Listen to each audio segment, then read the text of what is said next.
If you are lying down right now, eyes half closed, letting the day slip quietly into the past, then prepare yourself. Because what you're about to hear is something most people alive today have never even imagined. There once existed a human species so powerful, so enduring, that they survived upon the icy roof of the world. A place where winds could flay skin, where mountains towered like silent guardians, and where even modern climbers gasped for breath. Yet these ancient people, the Denisovans, walked those frozen heights as if they were home.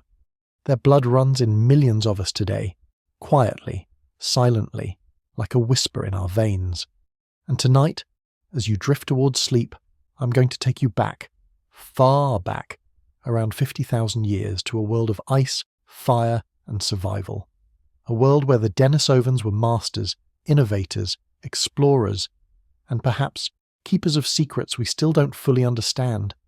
Before we begin, tell me, where in the world are you listening from right now and at what time? Are you wrapped in a blanket as midnight settles, or are you in a quiet room as dawn arrives? Let me know in the comments. And remember, if you enjoy journeys into the lost chapters of history, don't forget to subscribe to Historical Truth so you can return to these stories whenever sleep calls you. Now, settle in, let the breath slow, let the body become still, and allow me to guide you into the first chapter of this long-forgotten world. The night sky over the Altai Mountains glowed with a pale, ancient light. There were no cities then, no warm lamps scattered across the hills. Only an endless stretch of stars, silver, sharp, and cold, shimmering above a landscape carved by glaciers. The wind carried with it the scent of pine, frozen river water, and distant smoke. Somewhere within this wilderness, a single flame flickered in the mouth of a limestone cave. Inside, a Denisovan woman named Tala knelt beside a hearth of glowing embers. Her hair was thick and tangled like the mane of a wild animal, her shoulders broad and strong from years of climbing sheer cliffs and lifting heavy stone tools. At first glance, she could have been mistaken for a modern human, her face familiar, her posture upright. Yet there was something different in her eyes, a depth, a clarity, a quiet awareness that came from living in the extreme places where only the most resilient survived. Tala listened, not with fear but with a sensitivity finely tuned to the world around her. She could hear the shift of snow along a distant ridge, the soft cracking of a frozen branch in the forest outside, and beneath those sounds, the faint rhythmic breathing of her small group curled near the fire. Denisovans rarely travelled in large bands. The high-altitude regions they mastered could not support great numbers, and so they lived in small, tightly bonded families. Tala's group numbered only 7. Her brother, her grandmother, a young couple with their infant, and 2, hunters who slept like boulders, limbs heavy with exhaustion. Tonight, though, something felt different. The wind outside the cave entrance hummed with a deeper tone, almost a warning. Tala rose to her feet, her shadow stretching against the cave wall long and steady. She moved quietly toward the entrance, careful not to wake the others. Stepping into the night, she inhaled deeply. The cold hit her lungs like shards of ice, but she barely reacted. Denisovan bodies were built for this, their chests broader, their oxygen processing capacity unmatched. What made modern mountaineers gasp at high altitude barely troubled them. She scanned the landscape. The moon cast silver light across the snow, revealing trails of movement, small animals, foxes, perhaps even a snow leopard stalking through the upper ridges. But what Tala listened for was something else entirely. Human sounds. Her grandmother had spoken that afternoon of seeing smoke far across the valley, rising in thin spirals. Smoke that did not smell of pine or animal dung, but of grass and wood burned by human hands. Other humans. The Denisovans were not alone here. The world, even in 50,000 BCE, was full of wanderers, Neanderthals, Homo sapiens, and other groups whose names we will never know. Sometimes they traded, sometimes they fought, and sometimes they simply avoided each other, both sides wary of the unknown. Tala stood motionless, watching, listening, waiting. Then she saw it. A faint glow, barely visible through the drifting snow, a campfire far across the frozen riverbed. Too distant for scent, too distant for sound, but visible enough to make her heart tighten with the instinctive caution of an experienced survivor. She returned to the cave, moving with deliberate calm. Denisovans did not panic easily. Their world demanded steady hands and quieter minds. Inside, she touched her brother's arm. He woke instantly. "Across the river," Tala whispered. "Fire." Her brother nodded once. No fear, only acknowledgement. He rose, stretching his heavy limbs, and quietly woke the others. The grandmother, her braided hair streaked with silver, sat up slowly. Despite her age, her eyes burned with intelligence. She was the memory keeper of the group, the one who remembered old trails, old dangers, old alliances. "Fire can mean danger," she murmured, "or it can mean opportunity." The infant stirred, fussing softly against its mother's chest. The mother rocked gently, humming an ancient melody, low, soothing, almost hypnotic. A song passed down through countless generations. A song sung in the dark to remind the living that they belonged to a lineage older and more enduring than the snow outside. The grandmother looked at Tala. "Before dawn," she said, "we go see who has come." The fire crackled. The cave felt smaller, tighter, filled with breath and anticipation. Outside, the wind carried snow in slow spirals, as if time itself were folding inward, quiet, steady, unhurried. And so our story begins, in a cave lit by embers, with a people whose resilience shaped the world in ways we are only now beginning to understand. The night deepened over the Altai mountains, and the cave grew warmer as the group prepared for the long hours ahead. Though sleep still clung gently to the edges of their minds, no one returned fully to rest. The quiet presence of another fire across the valley stirred ancient instincts, curiosity and caution woven together like threads of sinew in a hunter's bow. Tala settled beside the hearth once more, adding a piece of resin-rich wood. The smoke rose in a thin ribbon and curled toward the ceiling of the cave, glowing faintly amber where the firelight touched it. Her grandmother watched her with patient eyes. "You sensed them before any of us," the old woman murmured. Tala shrugged. The wind spoke. The grandmother smiled faintly. The wind always speaks, but not everyone listens. Beyond the firelight, the baby whimpered again. His father, tall and quiet as a standing stone, lifted the small bundle into his arms and stepped toward the cave's outer chill. The cold would calm him. Denisovan infants were cradled often in the open air, trained from birth to breathe heavily oxygen-thin winds. Their hearts and lungs grew strong quickly, another trait that allowed their people to thrive where others could not. Tala's brother, Rana, stood near the entrance, sharpening a spear point with a smooth river stone. He worked by feel rather than sight, slow strokes that created a rhythm as steady as a heartbeat. "You think they're travellers?" he asked, not looking up. "Not hunters," Tala replied. Their fire was steady, too steady. A hunting group wouldn't risk a flame that bright. Rana nodded. "Then maybe migrants." Migrants. The word held weight. It meant families, maybe several of them. It meant long journeys across ice fields, driven by hunger or curiosity or fear. Groups like that rarely caused trouble, but their presence brought unpredictability, and unpredictability was dangerous. The grandmother drew a line in the dirt floor with a stick. If they come from the west, they may be Neanderthal kin. If from the south, she paused, then perhaps the long-faced ones.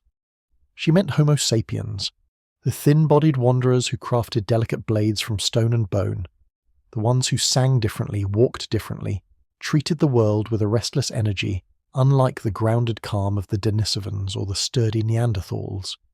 "Do they fear us?" the young mother asked quietly. "Everyone fears everyone in these lands," Rana replied simply. Tala rose again and walked to the cave entrance. Her breath puffed into tiny clouds that drifted upward before dissolving. The snow had slowed. The wind softened to a low murmur that brushed the mountains with a long, deep sigh. Far away, the glow of the mysterious fire flickered faintly as though blinking slowly in the dark.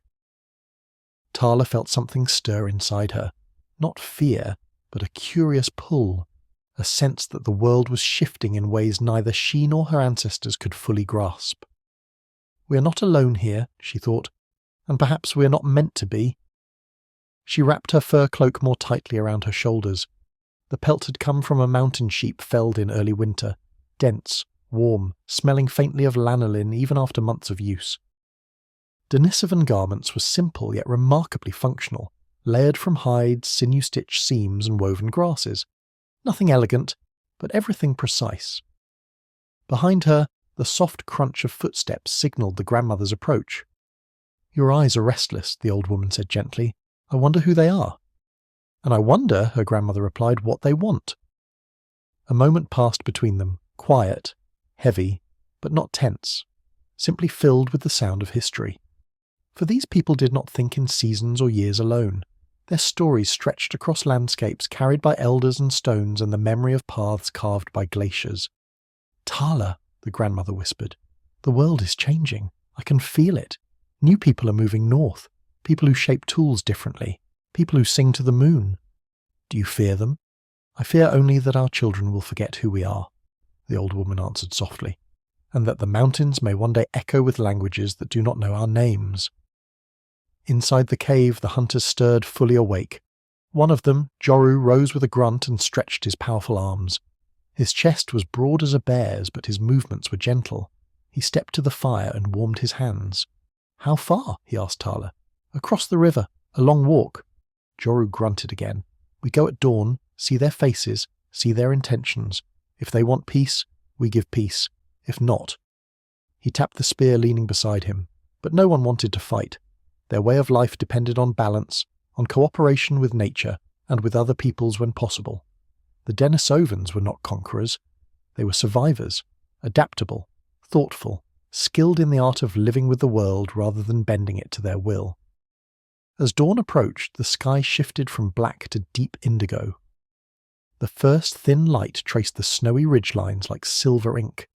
Frost glimmered on every stone, every tree branch, every fur cloak. Tala felt the hum of anticipation rise again. This encounter, whatever it was, would matter. For their group, for their future, perhaps even for the ancient world itself. The grandmother lifted her voice in a quiet chant, low as a river's whisper. It was a morning song, one meant to bring clarity to the mind and warmth to the heart. The others bowed their heads slightly, letting the sound settle into their bones. When the song ended, Rana stood and slung a leather bag over his shoulder. "We leave soon," he said. Tala nodded. Outside, the last star faded. The world was awakening, and somewhere across the frozen valley another group, human, like them but not like them, tended their fire, unaware that 7 Denisovans were preparing to meet them. Whatever happened next would ripple through generations. "Be ready," the grandmother whispered. "Today, our story walks forward." Dawn came creeping softly over the Altai mountains, its pale light spreading across the snow like a slow, silent breath. The world seemed hushed, as though the earth itself was listening. Frost glittered on the trees, turning every branch into a sculpture of white fire. Clouds of warm vapour rose from the mouths of Tala's group as they prepared to leave the cave. No one spoke much. Denisovans understood that morning was a sacred time, the boundary between night and day, danger and safety, dream and waking life. Their ancestors had taught them that words travelled farther in the cold dawn air, carrying meaning to spirits, animals, and even unfriendly ears. Silence, therefore, was often the wiser language. Tala secured her cloak and checked the small bone knife at her belt. Her brother Rana tightened the bindings of his boots, made from cured reindeer hide reinforced with braided sinew. Joru and the other hunter, Dagon, inspected their spears and stone axes one last time. The young mother fed the infant, then tucked him into a sling beneath her heavy furs. The baby's breath warmed her chest, and she rocked gently, humming the same soft melody as the night before. That tune, ancient even then, seemed to settle over the group like a protective veil.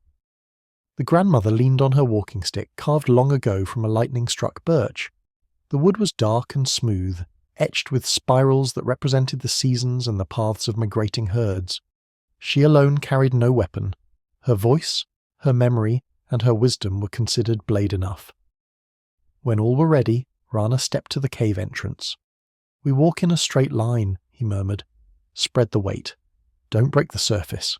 He pointed to the valley below. "The river ice may be thin in places." Tala nodded. She would take the lead.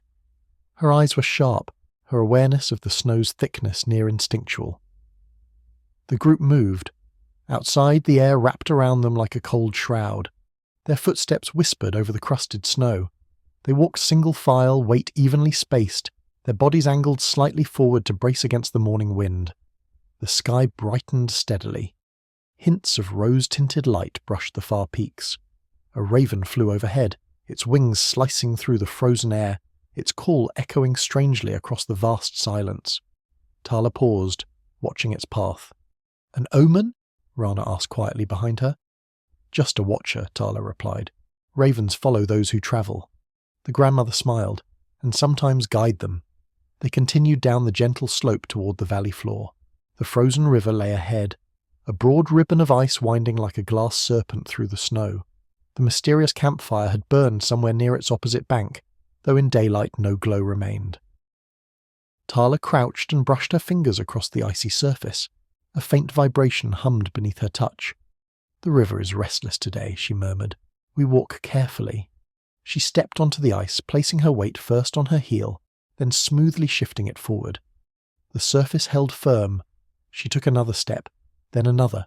The others followed, mimicking her movements, spreading out slightly to avoid placing too much pressure in one line. Halfway across, the wind carried a new sound, distant, muffled, rhythmic. Rana lifted a hand. Everyone froze. Again the sound came. Thud. Pause. Crunch. Pause. Footsteps. Many of them. Tala narrowed her eyes and scanned the tree line on the far bank. For a moment, she saw nothing but the trembling shadows of pines. Then, movement. Figures emerged from the trees. First one, then 3 more, then a cluster of 6 or 7. They were wrapped in furs, their faces partially covered by leather masks against the wind. Their bodies were slender compared to the Denisovans, their movements quicker, lighter, marked by a tension that looked more like alertness than aggression. Homo sapiens, the long-faced ones, as the grandmother had called them. One stepped forward, raising an open hand, not a weapon, a gesture of peace. His voice carried faintly across the ice, though the words were unfamiliar. He spoke again, slower this time, pointing toward the river. "Do they want to cross?" Joru asked under his breath. "Or warn us not to," Dagon muttered. Tala watched carefully. She noticed the strangers' clothing, furs stitched differently from their own, decorated with dyes and small beads. She noticed the way they held their weapons, curved bone blades and long thin spears made with a precision she had seen only once before, in a relic traded long ago by travelling Neanderthals. She also noticed the child among them, half hidden behind the adults clutching a woven pouch. "They're a family," Tala whispered. "Travellers, not hunters." Rana stepped forward beside her. "Then why show themselves?" "Because they saw our fire too," Tala replied. The grandmother approached slowly. "Let us see their eyes." That was important. In a world before shared languages, the eyes told everything: fear, hunger, hostility, or hope. Tala took 2 steps closer. The leader of the strangers mirrored the movement, stepping lightly onto the frozen edge of the river. The ice creaked beneath his feet, but he held steady. He lowered his hood, revealing dark hair braided with thin strips of leather. His eyes met Tala's. They were bright, intelligent, cautious, but not hostile. He touched his chest and said a single word: Koresh. His name. Tala hesitated only a moment before touching her own chest. "Tala." The man smiled, not widely but with relief. He turned and spoke quickly to his group. A few of them nodded, stepping forward with interest. One woman raised her hand in greeting. A child peeked out shyly. "They are like us," the grandmother whispered. "Different faces, different tongues, but human." Rana lowered his spear slightly. Joru and Dagon exchanged glances, unsure but willing to follow Tala's lead. "Do we approach?" Rana asked. Tala considered the ice beneath their feet, the distance between the groups, the weight of history pressing silently around them. "Yes," she said softly, but slowly. She took another step. The long-faced ones watched her carefully. Above them, the wind quieted, as if holding its breath. This meeting, simple though it seemed, would shape much more than the fate of 7 Denisovans and a group of travellers. Their worlds were touching, merging, learning each other's warmth amidst the cold. Tala felt it. Something important was beginning, something ancient, something human. The ice groaned beneath Tala's feet as she moved closer, each step slow and deliberate. Across from her, Koresh mirrored the pace, his movements careful but confident, as if he understood that the river itself was watching. The morning light strengthened, spreading warmthless gold over the valley, illuminating the two groups now facing one another across the frozen divide. Behind Koresh, the travellers shifted with restless curiosity. Some lowered their hoods, others tightened their cloaks against the wind. A woman with sharp cheekbones kept a protective arm around the child, though her gaze lingered on Tala with something like fascination.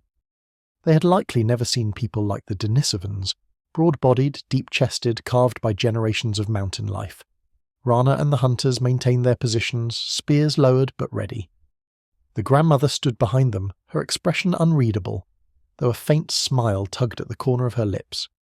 She had lived long enough to recognize moments when the world turned slightly, quietly, changing direction without thunder or violence.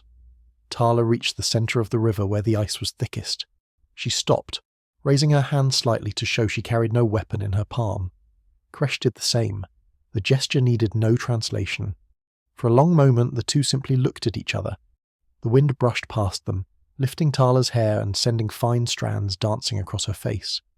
Koresh's breath steamed in pale puffs. His eyes were a deep, earthy brown, alert, calculating, but softened by a flicker of relief. He pointed at her feet, then down at the ice, and spoke a word Tala didn't understand, though his meaning was clear. Careful. Tala nodded.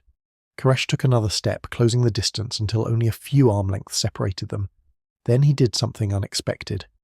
He reached into a pouch tied to his hip and withdrew a small object wrapped in thin hide. Slowly, very slowly, he placed it on the ice between them. A gift. The grandmother inhaled sharply. Rana tensed. Joru and Dagon exchanged glances. Tala crouched to inspect it without touching. The hide wrapping was dyed with a reddish pigment. Inside, something small and glimmering peeked out. Stone, but not like any she had seen. Its surface was smooth, almost glass-like, with ripples that shimmered faintly when the light struck it. A blade, but finer than any blade a Denisovan hand had crafted. Obsidian? Could such stone exist so far north? She had only heard Neanderthals speak of it during an exchange long ago. Stone like frozen night, sharp as claws. She looked up. Koresh tapped his own chest gently and said a short phrase. Tala understood only the intent. A gift of peace. She bowed her head slightly, acknowledging the gesture. Then she rose and stepped back a pace. From the side of her cloak she retrieved a small bone pendant suspended on a braided cord. The pendant bore carved spirals representing wind and mountain paths, the kind of symbol usually passed from mother to daughter. Rana's eyes widened. "Your charm?" she nodded. Koresh watched with careful attention as she knelt and placed the pendant on the ice beside his blade. The offerings lay between them, warm and cold, bone and stone, two worlds touching gently. Koresh's face softened. He spoke again, slower this time, the words flowing in a rhythmic pattern that sounded like water over rock. Tala listened, not understanding but hearing sincerity woven through his tone. He pointed toward the tree line where their camp must be hidden, then to the sky, then to the river, then gently to Tala. A story in gestures. They were travelling, seeking food, following herds, perhaps fleeing something, perhaps chasing hope. Tala responded as best she could. She touched her chest, pointed back toward their cave, drew an arch in the air representing the mountain, then placed her palm flat against her own heart. Koresh nodded. He understood. We mean no harm. We are simply alive, as you are. Behind them, the others began to relax. The child peeked out further from the woman's cloak. Rana rested the butt of his spear on the ice. Even Joru's shoulders eased as the morning sun warmed the valley. But then, a sudden crack snapped across the river like a whip. The ice beneath Koresh's feet shuddered. Tala lunged without thinking.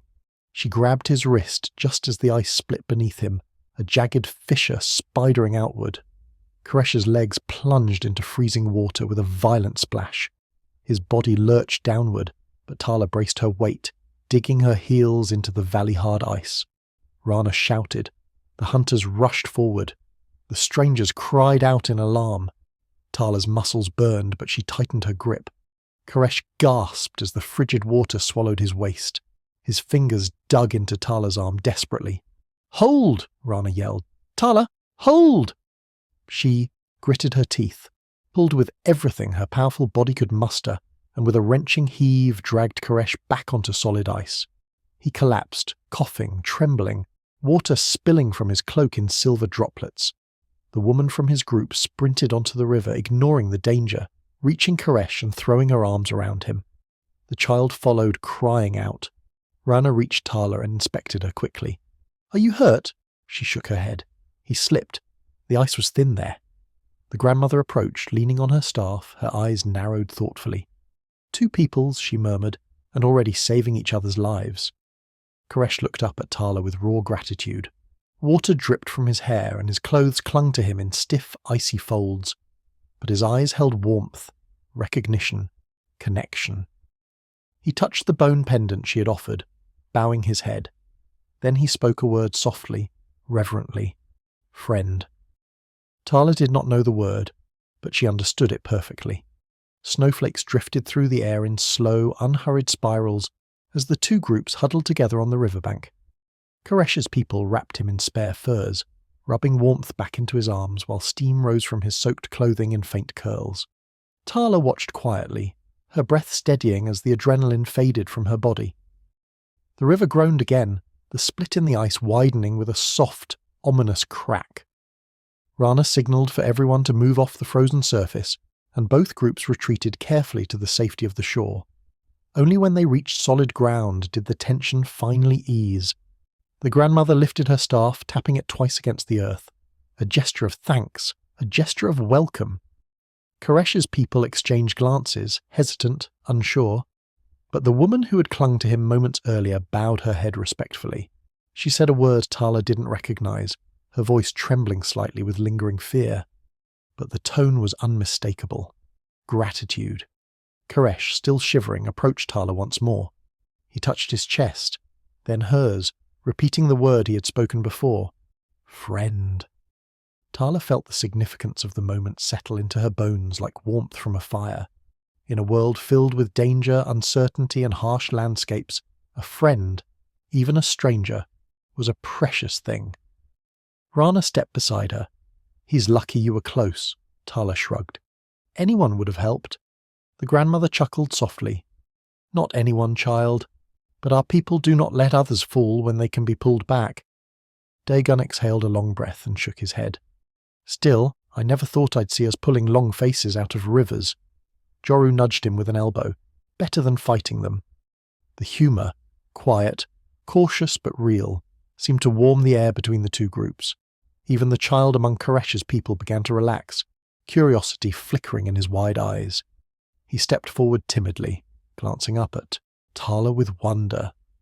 Tala softened her expression and crouched to his height. He held something out, small hands trembling slightly. A tiny carved figure made from a pale bone. The carving was simple but beautiful. A small mountain goat with curved horns, its form shaped with delicate precision. Tala took it gently, turning it over between her fingers. The craftsmanship was unlike anything she'd seen. Light, detailed, almost graceful. "Thank you," she whispered, guessing the intent. The child grinned shyly and ducked back behind the woman's cloak. Koresh spoke again, pointing toward the trees where their camp must lie deeper in the forest. He gestured to the sky, sweeping his hand upward, then toward the sun, then to the earth. "He says they need shelter," the grandmother murmured, interpreting through instinct rather than language. "Food, warmth. They have travelled long." Koresh nodded, relief in his eyes that someone understood. Rana frowned slightly. "If they follow herds, they can't stay long." "No," Tala said, "but they don't ask to stay, only for safety, for warmth." Her grandmother laid a hand on her shoulder. "Then we give what we can." Joru crossed his arms thoughtfully. "Better to help them than to leave them wandering. They may know paths we don't, or dangers." Rana sighed, then nodded. "Very well, but we must be careful." Tala pointed toward their cave. "We have enough fire, enough dried meat to share." The grandmother tightened her cloak. "Let us guide them." Koresh's people watched as Tala and her family turned toward the slope leading back to their mountain shelter. When she motioned for them to follow, the tension in the strangers' bodies eased for the first time. They fell into a quiet line behind the Denisovans. Their footsteps whispered across the snow. The trees welcomed them with soft creaks, and above, a pale sun shone through drifting cloud like a muted lantern. As they climbed the slope, slowly, carefully, Tala watched the travellers with thoughtful eyes. Their clothing was lighter than Denisovan furs, but layered cleverly. Their boots were lined with soft grasses for insulation. Their tools hung at their sides in well-made loops. They were different, yes, slighter, more fragile. But their movements held purpose and skill. Humans. Like her, but not like her. Branches of the same tree growing in different directions. When the cave finally came into view, Koresh's people paused, murmuring softly among themselves. Their eyes widened at the neat stacks of firewood. The carefully cleaned hides stretched near the entrance, the faint smoke rising through a crack in the ceiling. Warmth, safety, a sanctuary in the frozen wild. Inside the cave, the hunters quickly spread more kindling onto the fire. Flames rose eagerly, casting golden light across the stone walls. The travellers moved closer, stretching their hands toward the heat. One woman sighed with relief, the first truly relaxed sound Tala had heard from them. The grandmother brought out dried berries, strips of smoked elk meat, and a small pouch of powdered pine resin used to flavour broth. She offered the food with both hands, palms up, a universal gesture that transcended any language. Koresh accepted the food with solemn respect. His people ate slowly at first, as though unsure if they were allowed to enjoy it. Then hunger took over, and soon the sound of quiet chewing filled the space. The young mother in Tala's group sat beside the fire, her infant cooing softly. The child from Koresh's group stared, fascinated. Tala smiled and motioned for him to come closer. He hesitated, then sat cross-legged beside her. Rana leaned against a wall, watching the scenes unfold with cautious pride. "Strange times," he murmured. Dargan grunted.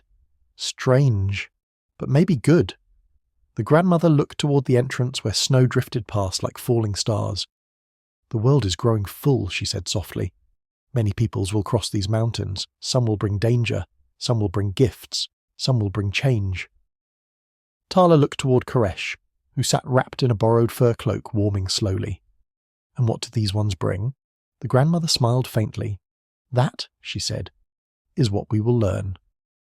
Outside, the wind rose, gentle this time, humming through the mountains like a distant lullaby. Inside, two groups of ancient humans shared fire, warmth, and the fragile beginnings of understanding. A bond had formed on the ice, a bond that might carry them farther than any map, trail, or memory. Tonight, the Altai Mountains held not just a Denisovan hearth, but the mingling of two worlds.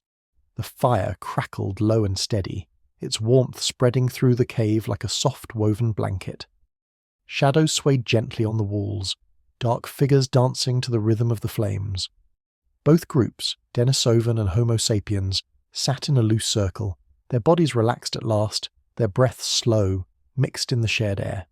For a long while no one spoke. It wasn't silence exactly, more like a comfortable quiet that settled over them, filling the space between heartbeats.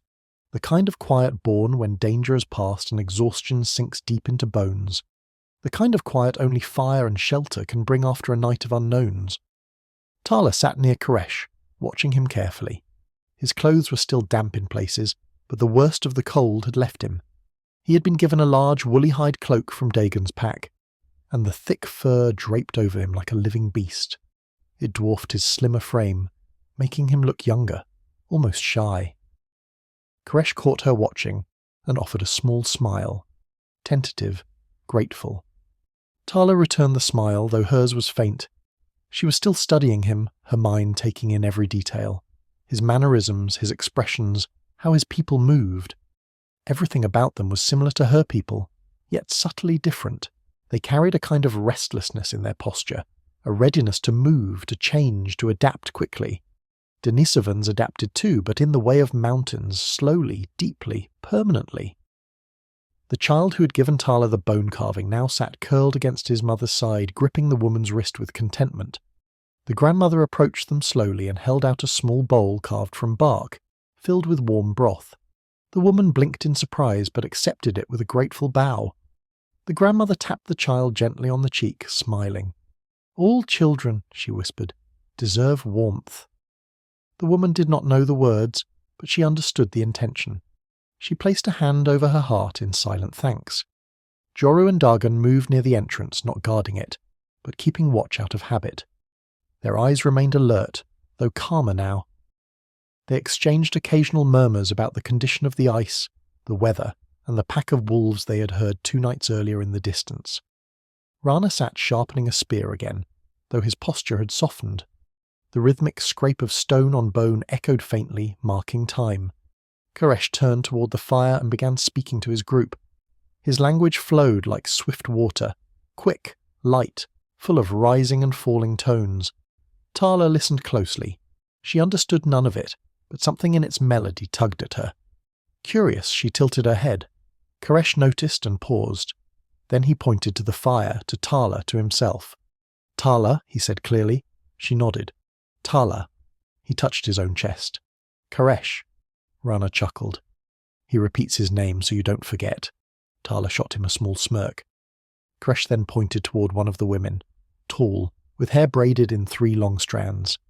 "Lyra," he said. Tala repeated it slowly. "Li-ra." Lyra smiled warmly. Then Koresh pointed to the child. "Naro." "Naro," Tala echoed. The child giggled, then buried his face shyly in Lyra's cloak. One by one, he introduced the rest of his group, 4 women, 3 men, and the child. Their names were short, musical, each carrying hints of meaning Tala could not yet grasp. When it was her turn, Tala introduced her group as well, pointing to each in turn. "Rana," she said, touching her brother. He lifted a hand in greeting. "Joru," a grunt of acknowledgement. "Dogon," a nod. She pointed to the young mother. "Seru." Seru raised her infant, who squeaked in sleepy confusion. "And this," Tala said softly, resting her hand on the shoulder of the eldest among them, "is our grandmother, our elder." The grandmother bowed her head just slightly, her eyes sparkling with gentle amusement at the idea of being introduced like a girl at a midsummer gathering. Koresh placed his hand over his heart again, a gesture Tala was beginning to recognize as one of respect. After names were shared, the atmosphere softened further. A small bridge had formed between the 2 groups, fragile, but real. The kind of bridge people built long before written words existed, long before kingdoms and borders rose. A bridge made from shared fire, shared food, and shared humanity. The grandmother began to hum a tune. It was low, calm, rhythmic, an ancient song meant to soothe the morning and draw peace into tired bones. It echoed gently off the cave walls. Lyra listened, enchanted. Slowly she began humming along. Her voice was higher, lighter, but she matched the melody as best she could. The blending of tones, deep and soft, high and airy, filled the cave with a strange, beautiful harmony. Rana paused his sharpening. Joru and Dagon turned. Koresh watched Tala as though witnessing something sacred. Tala felt the song weave through her. It was like hearing 2 rivers merge, different currents, same water. When the song ended, quiet settled again. Koresh reached into his pouch and pulled out a small object wrapped in hide. He unwrapped it carefully and revealed a piece of carved wood. Long, smooth, almost flute-like. A musical instrument. He lifted it to his lips. The sound that emerged was soft and breathy, like wind passing through high grass. The notes rose gently, then dipped, then rose again, forming a melody that sounded like the beginning of a story. Tala had never heard anything like it. Her grandmother closed her eyes, listening with reverence. Lyra swayed slightly, humming along.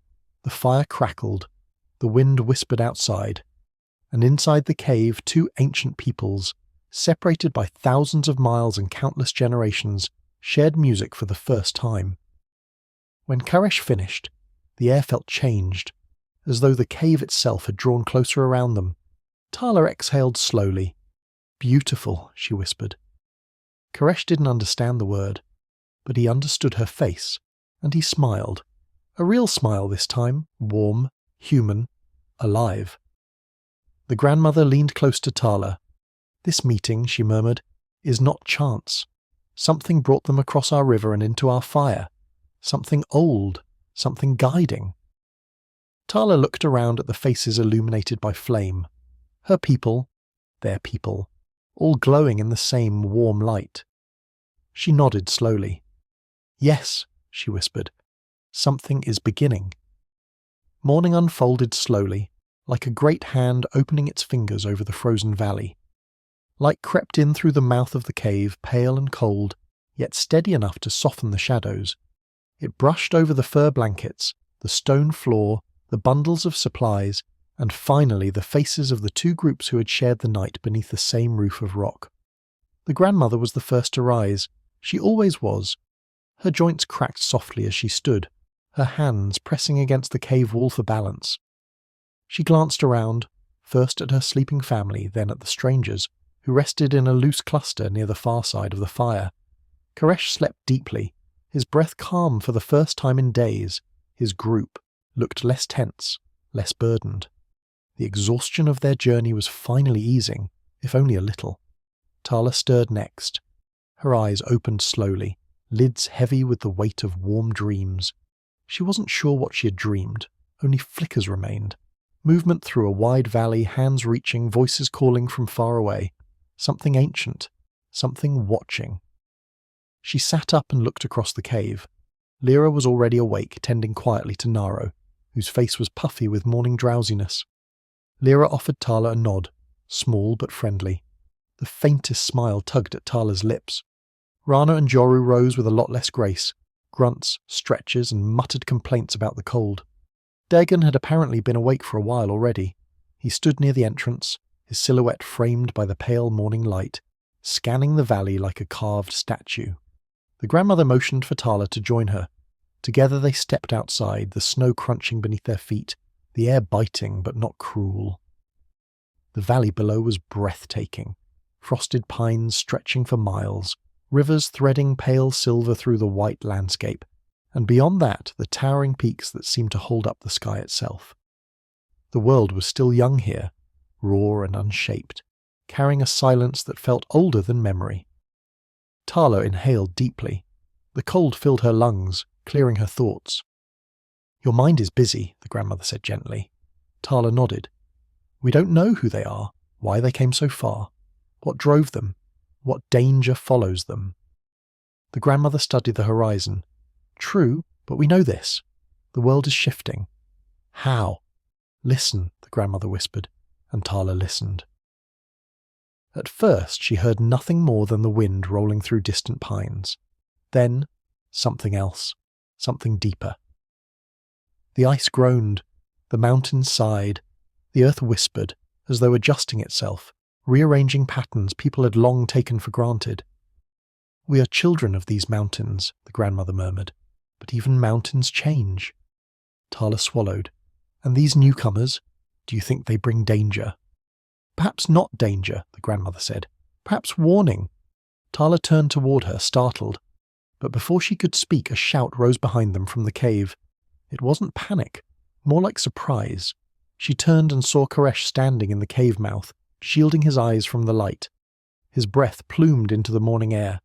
When he saw Tala, his expression brightened in relief, as though he feared they had left. He stepped forward, pointing toward the valley, motioning rapidly. His face was urgent. Tala frowned. "Slowly," she said, gesturing with open palms.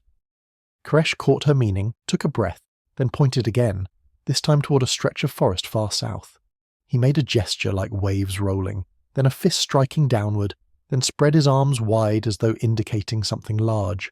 Rana approached, watching intently. "What's he saying?" Koresh repeated the gestures. Waves, strike, something big. Joru scratched his chin. "Water? Flooding?" Koresh seemed frustrated, but he tried again. He bent down, dragged his hand in the snow to draw a rough shape, long broken lines like cracks. Then he tapped the drawing hard. Crack. The grandmother knelt beside the drawing, her eyes narrowed. "He speaks of ice breaking," she said softly. Koresh nodded rapidly. "Yes, yes." His hands moved fast. He made the shape of a mountain collapsing, then pointed to himself and his group, then to the west. Then he pointed to the valley below. Tala felt her stomach tighten. "They fled something," she said slowly. "Something dangerous." Koresh pointed again at the broken lines in the snow. Then he swept them away entirely with one motion. Gone. Then he looked up at Tala, eyes dark, serious. Tala exhaled. "A great ice fall," she whispered. "Or worse." The grandmother nodded once. "A piece of the world collapsing." Joru's expression darkened. "Is it coming this way?" The grandmother touched the snow gently with her fingertips, feeling its texture, its temperature. Then she stood. "I do not know," she admitted, "but the world is shifting." Koresh spoke again, slower this time. Though Tala could not understand every word, the rhythm carried meaning. Fear, endurance, loss. He placed his hand over his chest, then pointed to his group, then swept his arm in the direction they had come. A long journey. Forced. Rana muttered, "So they're running from the land itself." Tala felt a tremor pass through her, not from cold, but from understanding. If the ice had swallowed parts of their homeland, it could swallow others. Ice did not ask permission.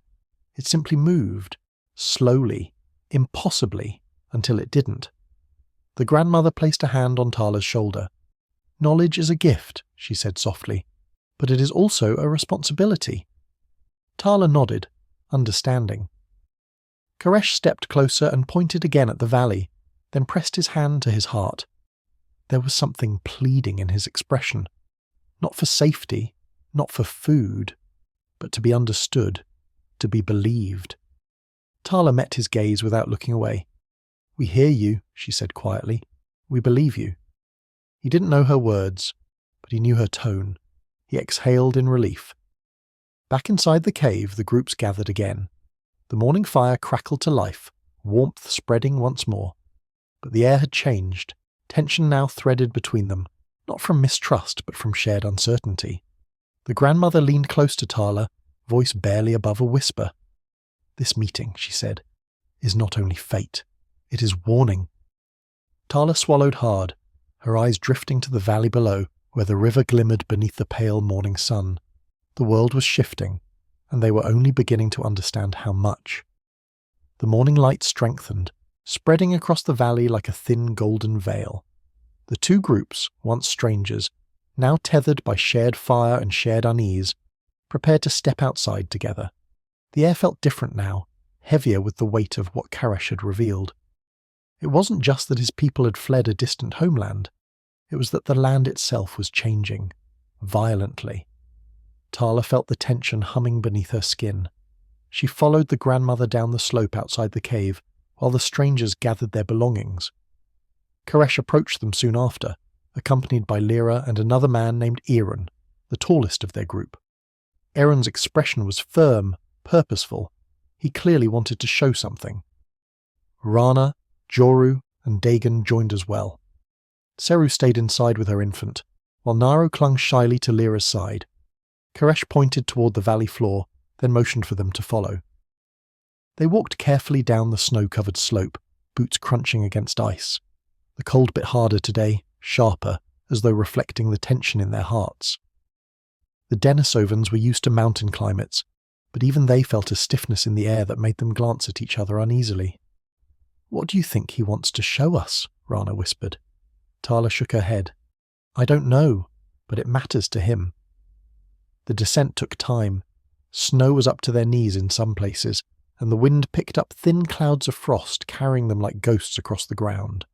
The pines ahead swayed slightly, gentle, but with an edge of warning. When they reached the valley floor, Koresh stopped near the frozen river. He knelt and brushed the snow aside with rapid motions, revealing a wide, thick sheet of ancient ice. But it wasn't what lay beneath that caught their attention. It was what lay on top. A long crack, running jagged and sharp, split the ice like a wound.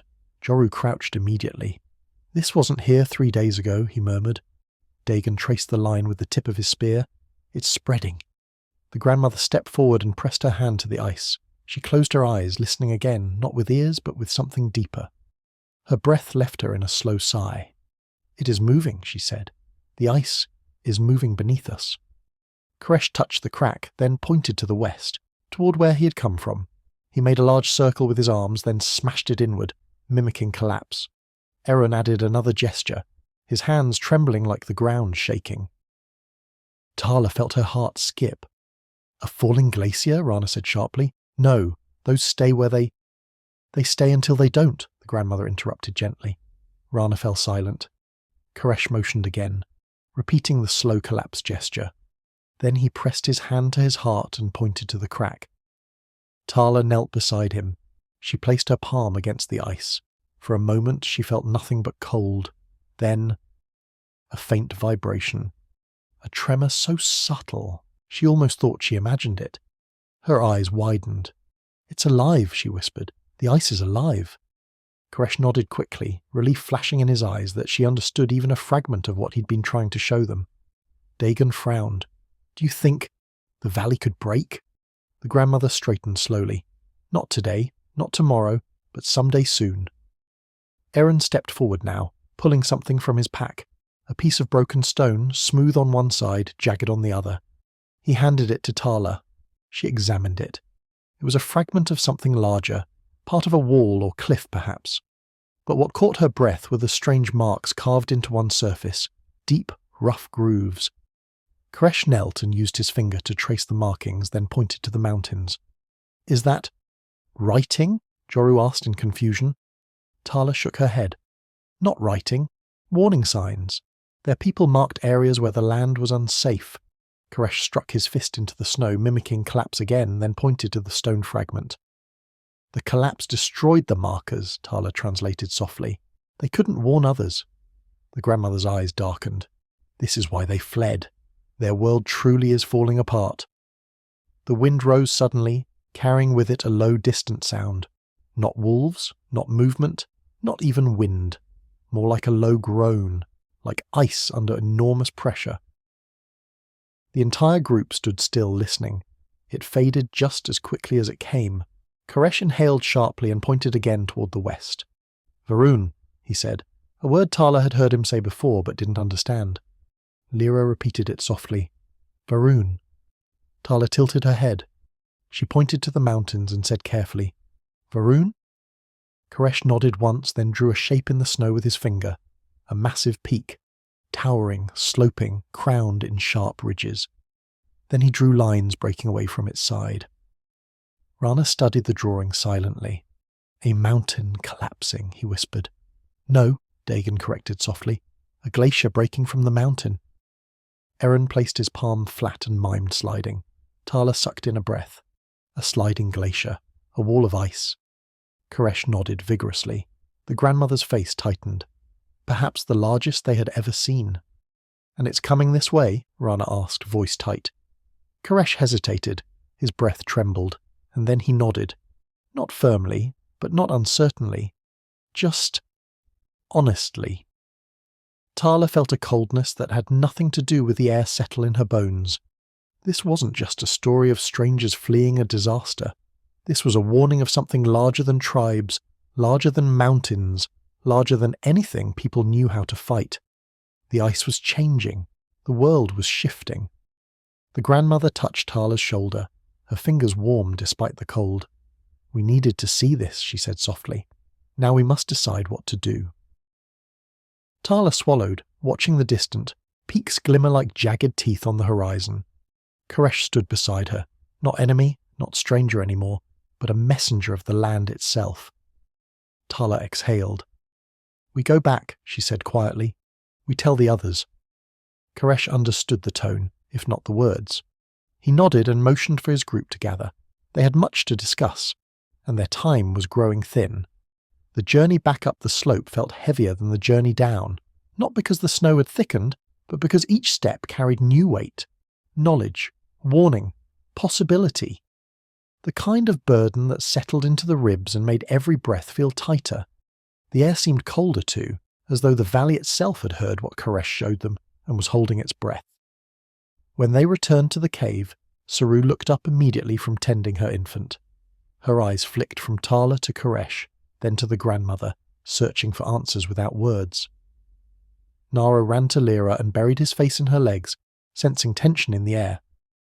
Tala crouched beside Saru and placed a gentle hand on her arm. "We saw something," she said softly. "Something important." Saru didn't understand the words, but she heard the tone. She nodded slowly, clutching her child a little tighter. Inside the cave, the fire glowed low and steady. The air carried a strange stillness, anticipation mixed with something like fear, but not panicked fear. More like the way the world grows still before a storm. Koresh's group gathered in a half circle, and the Denisovans mirrored them. Two worlds, seated in the flickering half-light, bound by something they did not yet fully understand. The grandmother stepped into the centre. "We must speak," she said. The words meant nothing to Koresh, but the grandmother's presence, her calm authority, meant everything. Even his people quieted, their eyes rising to meet hers. Tala moved beside the grandmother, ready to translate through gestures and tone where language failed. The grandmother began slowly, with purpose. She pointed toward the valley. Then she mimed the crack in the ice. Then she pressed her hand to the ground. Koresh nodded. He understood. Tala stepped forward and mimicked the tremor she'd felt earlier. Subtle vibration, hand trembling against the stone floor. Rana joined in, drawing the crack pattern in the dirt with a piece of charcoal. Iran nodded and repeated the sliding glacier gesture again. Hands sweeping downward, fast. Joru rubbed the back of his neck. Even if the glacier doesn't reach here, the river could rise, the ice could block the valley, everything could change. The grandmother continued. She lifted both hands and mimed breaking, splitting, shifting. Lyra and Eren exchanged whispered words in their own language. Koresh listened carefully, then responded quietly. Tala could not understand their words, but she recognized fear when she saw it. Not frantic fear, not helpless fear. The fear of people who had already survived catastrophe and did not want to see others meet the same fate. Koresh spoke then, using gestures and fragments of words. He pointed west. He mimed collapse. He pressed his hand to his heart and lowered his head. Mourning. Then he spread his arms, counting with his fingers. 1, 2, 3, 4. Tala frowned. 4? 4 what? Koresh touched his chest again, then gestured behind him, toward the land he had left. Rana exhaled slowly. He lost 4 people. Koresh's jaw tightened and he lowered his head. Lyra placed her hand on his shoulder in silent comfort. The grandmother bowed her head. "We honor your loss." Koresh did not understand the words, but he understood the bow. He returned it with gratitude that glimmered faintly through his sorrow. Tala moved closer, placing a hand lightly on Koresh's arm. "We stand with you," she said gently. He looked at her, his expression softening.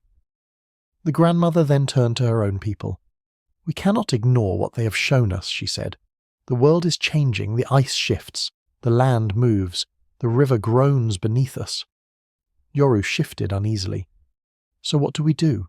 Leave? Stay? Warn the others?" Dagon stood tall, his eyes steady. "We need to scout. If Koresh's glacier moves fast, we must find higher ground, or find a safer valley." Rana frowned. "We've lived here our whole lives. Our parents' parents lived here." "Yes," Dagon said, "and the mountains shaped us.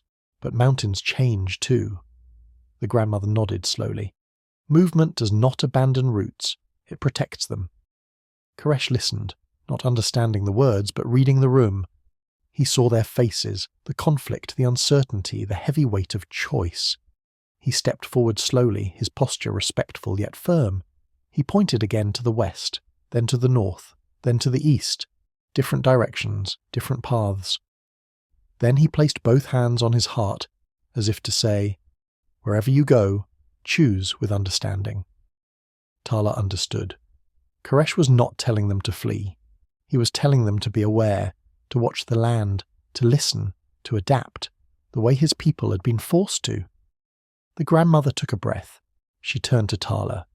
"You feel it too, don't you?" Tala hesitated only a moment before nodding. "Yes. The valley sings a different song. I heard it yesterday, and this morning." The grandmother smiled sadly. "You have always heard the land." Rana glanced between them, his worry deepening. "So, what do we do?" Tala looked at Koresh. then beyond him to Lyra and Naro, then to her own family. We stay, for now. We watch, we listen, and we prepare. Joru frowned. Prepare for what? Tala's voice softened. For whatever is coming. The grandmother stepped forward again, placing one hand on Tala's back and the other on Koresh's. Two peoples, she said softly, brought together by the land itself. Tala felt Koresh's breath, steady beside her. He nodded slowly. The grandmother continued, We share food, we share fire, we share knowledge, until the way ahead becomes clear. There was silence. Not nervous silence. Agreement. Koresh stepped forward and extended his hand toward Tala, not as greeting, not as gratitude, but as partnership. Tala looked at his hand for a moment, then placed hers in his. The fire crackled softly behind them. Outside, the wind shifted slightly, carrying the faint groan of distant ice. Two peoples, brought together by danger, by fate, and by the first fragile threads of a bond that would shape the destiny of the ancient world. The afternoon light filtered through the cave entrance, casting long, thin shadows over the walls. Inside, the two groups moved with careful rhythm, collecting firewood, arranging hides, and preparing simple meals. The bond forged in the morning's revelations had not yet fully settled, but the air carried a tentative trust. For the first time, Denisovan and Homo sapiens shared space as allies rather than strangers. Tala worked quietly beside Koresh, arranging dried meats and berries near the fire. He mimicked her movements, careful not to touch the food directly with his fingers, instead using a piece of carved wood as a utensil. Tala noted the precision of his actions, the careful attention. His people were survivors in the truest sense, each movement purposeful, each decision made with foresight honed by hardship. The grandmother approached, carrying a bundle of moss and dried grasses. She placed it beside Koresh's group, demonstrating a method of insulation for their clothing and bedding. Lyra and the others copied the technique, arranging moss beneath themselves and tucking it into layers of fur. Tala watched closely. This simple act of shared knowledge seemed to deepen the fragile trust. Outside, the wind moaned softly, carrying flakes of snow that drifted lazily across the valley floor. The distant groan of the glaciers had faded into a low hum, almost imperceptible. But Tala and the grandmother could feel its presence in the tension of the air. The valley itself seemed to hold its breath. Tala's thoughts drifted. Thousands of years in the future, humans would speak of Denisovans, only in whispers of bones and DNA. But in this moment, the story was alive, pulsing, and it mattered deeply. She realized that survival depended not only on strength and skill, but also on empathy, observation, and the willingness to recognize intelligence beyond one's own people. Koresh broke the silence, pointing to the ice-flecked river. He drew lines in the snow with a stick, demonstrating the path his group had taken before meeting the Denisovans. He gestured to the cracks, the unstable ice, and finally mimed the collapse. Then he placed his hand over his chest, mourning, warning, pleading. Tala nodded slowly, understanding the gravity. She repeated the gestures for Rana and Joru, who absorbed the information, with solemn faces. Even Dagon's usual levity was absent. All of them understood that the world had shifted for both groups, and that each would need to act with care to survive. The grandmother motioned for everyone to sit in a circle near the fire. She began humming, a low rhythmic chant that had been passed down through countless generations. Tala noticed Koresh watching intently, absorbing not just the sound but the intent, the heartbeat of the song. Slowly he began humming along, tentative at first, then more confidently. Lyra and the other women joined, and soon the entire cave resonated with a melody that was neither wholly Denisovan nor wholly Homo sapiens, but something new, a shared story expressed through sound. The fire crackled, sending small sparks dancing toward the ceiling. The warmth seeped into every corner of the cave, pushing back the chill of the snowy afternoon. Tala observed the faces around her. Koresh, Lyra, Irun, Naro, her own family and the grandmother. Each face reflected understanding, fatigue, and an unspoken recognition. Survival was no longer a solitary endeavor. The lessons of ice, river, and collapse had created a shared purpose. As the song faded, the grandmother reached into her pouch and retrieved small pieces of bone, stone, and wood. tools for carving and shaping. She began demonstrating simple techniques, etching symbols into the soft wood and carving small functional items. Koresh and his people watched intently, imitating her movements. In return, Koresh produced a thin, smooth piece of obsidian, showing how it could be used to create precise edges for cutting. The Denisovans marvelled, running their fingers along the razor-sharp line. Tala realised that this exchange of knowledge was as critical as any preparation for the glacier or river. Tools, music, gestures, and understanding. These were the things that strengthened bonds, reinforced survival, and carried wisdom across generations. Outside, the sky shifted to pale pinks and soft blues, signalling the approach of evening. Snowflakes began to fall more steadily, dusting the valley in delicate patterns. The groups worked together to fortify the entrance to the cave, piling additional logs and insulating hides to block the draft. Dagon and Rana checked the riverbank for weak ice, marking safe passages with carved notches in nearby stones. The grandmother approached Tala and Koresh once more. She drew a spiral in the dirt, then tapped both her chest and Koresh's, then extended her hands outward. Tala understood immediately. The gesture symbolized shared responsibility, the understanding that they were bound to watch over the land, each other, and the fragile line between safety and danger. Koresh nodded, then repeated the gesture to his group. Slowly, understanding spread. Lyra echoed the motion to Naro, and the child's small hands mirrored the adults. A silent promise was made, without words, to survive, to observe, to learn, to protect. Night fell gradually, blanketing the valley in deep blues and blacks, punctuated by the pale silver of the frozen river. The fire burned steadily in the cave, and the two groups settled around it, bodies close for warmth. The grandmother hummed once more, weaving the rhythm of the evening with soft-spoken words and gestures that explained the day, the warning, and the hope. Tala watched Koresh carefully. For all the distance between their peoples, for all the centuries and knowledge separating them, a seed had been planted. Shared survival, mutual respect, and perhaps a future connection that neither of them yet fully understood. The wind whispered outside, brushing against the cave mouth. The groaning of the glaciers remained faint but constant, a reminder that the world was alive and unpredictable. Tala pulled her cloak tighter around her shoulders and felt a quiet reassurance. The knowledge of danger, when shared and understood, becomes a form of power, and for the first time that day, she allowed herself to hope, not just for survival, but for a story that could be told again, centuries later, as a tale of connection, courage, and wisdom in a world that constantly shifted beneath their feet. Night deepened over the Altai mountains.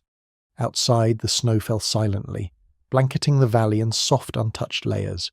The distant groans of the glaciers had faded to occasional low murmurs, but their presence was felt in every gust of wind that swept through the trees. Inside the cave, the two groups settled near the fire, its glow casting long, flickering shadows across the stone walls.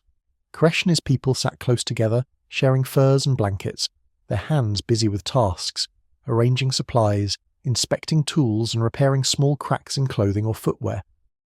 Tala observed them, fascinated by the way every movement seemed purposeful, efficient, and precise. She realized that the survival of these people depended not only on strength, but on careful observation, adaptability, and the ability to learn quickly from one another. The grandmother, seated slightly apart on a raised stone, hummed a soft melody.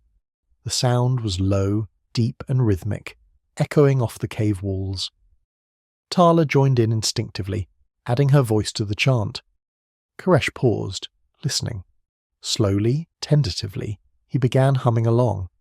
Lyra and the others followed, and soon the entire cave resonated with a single, shared harmony, a song without words, yet filled with meaning. The fire crackled, sending small sparks dancing toward the ceiling. Outside, the wind whispered against the cave entrance, carrying snowflakes in delicate patterns. Inside, the groups felt a warmth deeper than the fire itself, a warmth born from connection, understanding, and shared purpose. After the song faded, the grandmother reached into her pouch and retrieved small tools made of bone, stone, and wood. She began demonstrating carving techniques, etching simple symbols and functional shapes into pieces of soft wood. Koresh and his people watched intently, imitating her movements. In return, Koresh produced a piece of obsidian, demonstrating how it could be shaped into a sharp edge. The Denisovans marvelled, running their fingers along the razor-sharp surface, recognizing its usefulness. Tala noticed that this exchange of knowledge was as important as any preparation for the glacier or river. Tools, music, gestures, and shared understanding were the invisible threads that bound them together, strengthening their chance of survival in a landscape that could shift without warning. Outside, the sky had deepened to a dark blue, dotted with the first stars of the night. Snow continued to fall, thickening the blanket across the valley. The groups worked together to fortify the cave entrance, piling logs and insulating hides to block drafts. Dagon and Rana marked safe pathways near the river with carved notches in stones, ensuring that both groups could move without stepping on weak ice. The grandmother motioned for Tala and Koresh to join her. She drew a spiral in the dirt, then tapped her chest, Koresh's chest, and extended her hands outward. Tala understood immediately. This was a symbol of shared responsibility, a promise to watch over each other and the land that sustained them. Koresh mirrored the gesture to his group, and slowly understanding spread. Lyra demonstrated it to Naro, who eagerly copied the motion with small hands. A silent agreement was made, a pact of vigilance, learning, and protection. Tala settled near the fire, observing Koresh and his people as they huddled close together, warming their hands and bodies. Their faces reflected relief, exhaustion, and the faint beginnings of trust. Even Naro had calmed, leaning against Lyra while blinking sleepily. Seru and her infant rested nearby, the quiet rhythm of their breathing blending with the gentle hum of the grandmother's song. Outside, the wind rose slightly, carrying a faint groan from the distant glaciers. It was a reminder of the fragility of their world, a world alive, unpredictable, and full of both danger and opportunity. Tala felt the weight of the knowledge she now carried. They had witnessed the warning of the glacier, understood the threat, and begun the work of preparation. But the mountains and ice were eternal teachers, and their lessons would continue. Koresh leaned toward Tala, placing a hand lightly on her shoulder, a gesture of trust and gratitude. Tala met his gaze, recognizing the same mixture of relief and determination she felt within herself. No words were needed. Understanding passed silently between them. They were not simply two groups sharing shelter. They were partners in survival, bound by the land, by knowledge, and by the fragile growing connection between them. The grandmother hummed once more, her melody carrying through the cave and out into the night. Tala joined her again, adding her voice to the rhythm. Koresh followed, then Lyra, and soon all voices melded into a single haunting harmony. The song was neither Denisovan nor Homo sapiens, but something entirely new, a shared story of survival, warning, and hope. As the night deepened, the fire burned lower, but the warmth in the cave endured. Outside, the snow continued to fall, soft and silent, covering the valley in layers of white. Inside, the two groups sat together, sharing food, tools, and understanding. They had learned from one another, forged connections, and acknowledged the threats of the world beyond. Most importantly, they had recognized the power of knowledge, communication, and cooperation. Tala felt a sense of calm settle over her, deeper than any she had known before. The danger of the glacier, the threat of collapsing ice, and the harshness of the mountains remained. But for the first time she sensed that survival was possible. Not alone, but together. Two peoples, brought together by circumstance, sharing fire, warmth, and knowledge, learning from one another in a world that demanded adaptability. The fire crackled softly, the wind whispered outside, and the distant glaciers groaned in quiet warning. Within the cave, human voices, Denisovan gestures, and the grandmother's ancient songs mingled. A fragile harmony had been achieved, a tentative understanding of the world, the ice, and one another. And as Tala finally rested against the warm furs, she allowed herself to hope, not just for the night, but for the days ahead. The glaciers would move, the rivers would shift, and the mountains would continue their slow, unrelenting lessons. But together they could survive, adapt, and endure. The cave became a sanctuary in the snow, a place of warmth, song, and learning. and for the first time, Tala realized that survival was not just about strength, it was about connection, understanding, and the willingness to share both knowledge and trust across the boundaries of different worlds. Morning arrived slowly, brushing the valley with a muted golden light that reflected off the ice and snow like scattered shards of glass. The cave, which had felt like a fortress the previous night, now seemed almost fragile, perched atop the slope overlooking a world that was both beautiful and unpredictable. Tala rose first, her eyes tracing the distant peaks and the frozen river that cut through the valley. She could still feel the tremors in the ice from the previous day, subtle yet persistent reminders that the mountains themselves were alive and in motion. The grandmother emerged shortly after, carrying bundles of moss, dried grasses, and small pieces of carved wood. Her movements were deliberate, fluid, as though she had performed these tasks 1,000 times. She gestured to Tala to follow, and together they stepped outside. The cold air bit at their faces, sharp and invigorating. Snowflakes drifted down lazily, brushing against furs and hair, catching in the folds of clothing like delicate threads of silver. Koresh and Lyra had already begun assessing the valley below. Their eyes traced the river's path, the jagged lines in the ice, and the slopes where avalanches could tumble without warning. Koresh pointed to a particularly large fissure in the river ice, then drew shapes in the snow with his fingers, shapes that represented danger, collapse, and the unpredictable movement of glaciers. Tala knelt beside him, interpreting the gestures for Rana, Joru, and Dagon, who watched with deep concentration. "The ice is moving faster than before," Rana murmured, his voice tight. "If a wall breaks, the river could flood the lower valleys in hours." The grandmother nodded, listening to both the wind and the faint vibrations beneath their feet. "The glaciers are alive," she said softly. "They are not cruel, but they are unyielding. They teach those who watch and listen." Koresh pointed toward the distant mountains, then to the valley below, repeating gestures of collapse and movement. Lyra added subtle nuances, tracing lines in the snow to indicate where debris had already fallen. Aaron, tall and sturdy, moved beside Koresh, gesturing further, recounting the route their group had taken to escape the collapsing ice. Each movement was precise, intentional, a language of survival. Tala's mind worked to connect the pieces.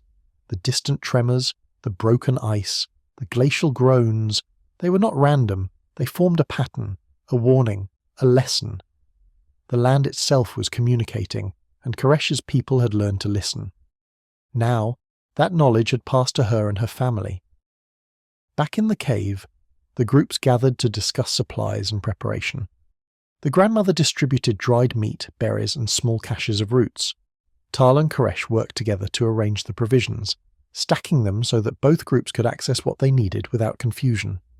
Lyra and the women of her group mimicked the arrangement, carefully taking note. Each act, each gesture, reinforced understanding, trust, and cooperation. Dagon observed Koresh's people closely. "They are disciplined," he said quietly to Rana. "Every movement matters. Every decision has a purpose. No hesitation." Rana nodded. "They survived what we can only imagine, and they survived together." Koresh drew symbols in the dirt, representing past icefalls and the paths of rivers during floods. He mimed gestures of collapse, movement, and caution. Tala translated for her people, and the grandmother interpreted Koresh's drawings for Koresh, adding her own subtle corrections and guidance. Slowly a shared understanding formed, a map of both terrain and danger, carried not on paper, but in memory, gesture, and spoken word. Outside, the wind shifted slightly, carrying with it a soft, distant groan from the glaciers. The valley seemed to hold its breath. Snow drifted in lazy spirals, painting patterns that shifted with the gusts. The world was alive, constant, moving in ways, both subtle and immense. Koresh stepped forward and mimed the journey they had taken, the paths they had avoided, the ice walls they had circumvented, the dangers they had narrowly escaped. Tala, kneeling beside him, traced his movements with her hands, understanding the sequence. She repeated the gestures for Rana, Joru, and Dagon. Aaron added nuances, illustrating the velocity of ice, the width of cracks, the depths of chasms. Together they built a living map, a narrative of survival written in gestures and observation. The grandmother watched silently, her eyes reflecting both pride and concern. "This knowledge," she said softly to Tala, is as vital as fire or food. It teaches caution, foresight, and humility. The land will always move. Those who survive are those who observe, listen, and adapt. Tala nodded. The lessons were clear, even if danger was invisible. Adaptation was not just about physical skill, it was about attention, understanding, and the willingness to learn from others. As the day progressed, the groups worked in rhythm. Fires were stoked, tools sharpened, paths scouted, and supplies organized. Koresh and Tala moved between groups, demonstrating shared techniques, how to strengthen fur layers, how to carve small stakes to mark safe passages, how to read the subtle signs of shifting ice and snow. The teaching was mutual. Koresh's people showed techniques for detecting ice movement, and Tala's group offered methods for fire maintenance and food preservation. By late afternoon, a quiet understanding had settled over the cave. The distant groans of ice continued, intermittent and faint. The valley was alive, and both groups had begun to attune themselves to its rhythm. Inside the cave, warmth, firelight, and shared knowledge created a sanctuary, fragile yet resilient against the uncertainty beyond. Tala sat near the fire, watching Koresh interact with Lyra and Naro. She marvelled at the care, precision, and patience of these people who had survived unimaginable hardship.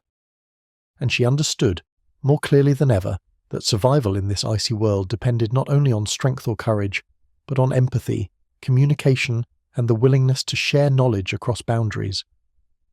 Night began to fall, and the snow thickened outside. Stars emerged slowly, scattered across the dark sky. The wind carried a soft, distant groan from the glaciers, a reminder of the challenges yet to come. But inside, the cave held warmth, light, and the growing bond between two ancient peoples. Knowledge had been shared, trust had been built, and a fragile harmony had emerged in the heart of the Altai Mountains. Tala felt a sense of calm settle over her. The ice could move, the rivers could rise, the mountains could shift, but together they could endure. The cave had become more than a shelter. It was a place of learning, understanding, and preparation. And as the fire crackled softly, she allowed herself to hope, not only for survival, but for the legacy of shared knowledge, courage, and connection that would endure long after the glaciers had moved. Night deepened, and the valley outside lay cloaked in a heavy, silent white. Snow drifted gently, settling in swirls across the frozen river and the slopes of the surrounding hills. The groans of the glaciers were faint now, almost imperceptible, yet their presence was unmistakable, a quiet reminder that the mountains and ice were alive, ancient, and patient. Inside the cave, the two groups, Tala's people and the Denisovans, gathered close to the fire, their bodies huddled for warmth, their eyes reflecting flickers of the flames. Koresh sat near the centre, observing. The events of the past day had left his people wary but attentive, their minds sharp from both survival instinct and the careful teaching of the grandmother. Lyra soothed Naro, who had drifted off to sleep at her side, his small body rising and falling with steady breaths. Tala's family moved with quiet efficiency, tending the fire, arranging blankets, and preparing a simple meal of dried meat and roots. The grandmother, seated on a raised stone, hummed a low, steady rhythm. The sound was hypnotic, ancient, threading itself through the cave like a soft wind. Tala joined instinctively, her voice blending with the hum. Koresh tilted his head, listening intently. Slowly he began to add his own low tones, careful, measured, blending seamlessly with the melody. Lyra followed, and soon all the adults in the cave were contributing, weaving a tapestry of sound that transcended language. Even the children responded. Naro stirred slightly, his small hum echoing the adult voices in a tentative, fragile harmony. The song seemed to slow time, drawing the outside world further away. The groans of glaciers, the whisper of wind, and the falling snow faded into background noise. For the first time in many days, both groups felt a sense of calm. The fire's warmth, the shared knowledge, and the blending of voices created a sanctuary, however temporary, against the harshness of the Altai Mountains. When the song ended, the grandmother spoke softly, using gestures to explain what had been learned and what was yet to be understood. Koresh mirrored her movements carefully, adding subtle refinements from his people's knowledge. Tala translated and demonstrated to Rana, Joru, and Dagon, who watched closely, absorbing each movement, each nuance. The process was slow, deliberate, and precise, a conversation conducted through hands, eyes, and instinct. Koresh then pulled a small piece of obsidian from his pack, running his fingers along the sharp edge. He demonstrated how to shape it into tools, showing the precise angle and pressure needed to make clean cuts. Tala's eyes followed every motion. She repeated the demonstration with a piece of wood, explaining to Rana and Joru how to apply similar techniques. The grandmother nodded approvingly, her hands steady, adding minor corrections to ensure accuracy. Outside, the valley remained quiet. Snow drifted down in soft, endless flakes. The river, frozen in stretches and broken in others, reflected the pale light of the stars. The distant mountains, silent sentinels, loomed over the valley. The land was alive, constant, and unpredictable. Koresh gestured toward the river and the distant glacier peaks, drawing lines in the snow. He mimed movements, sliding, breaking, shifting, and then placed his hands over his chest, signaling both warning and mourning. Tala repeated his gestures, translating the meaning for her family. The grandmother added her own interpretations, subtle indications of caution and vigilance. Dagon spoke softly. They survived this, and yet they carry the memory of loss. We must learn, and we must act. Rana nodded. We cannot control the ice or the mountains, but we can prepare. The groups moved together in careful coordination, reinforcing the fire, stacking supplies, and checking clothing and bedding for insulation. Koresh and Tala worked side by side, demonstrating shared techniques for both survival and observation. Lyra and the women of her group assisted, learning from Tala's people how to manage fire and ration food. Every gesture, every shared method, strengthened the fragile bond between the groups. As the night deepened further, Tala noticed Koresh watching her. There was something in his gaze, a mix of curiosity, respect, and a silent question. She smiled faintly and returned the look. In that moment, the language of gestures, tones, and shared experience became sufficient. Words were not necessary. Understanding was mutual. The grandmother hummed once more softly, weaving the quiet rhythm of the night into a song of vigilance, survival, and shared knowledge. Tala joined again, and Koresh followed, Lyra harmonizing. The children, listening and observing, learned through osmosis, their eyes wide, their small bodies attentive. The future of survival was being etched into memory, not just through instruction, but through shared experience, trust, and presence.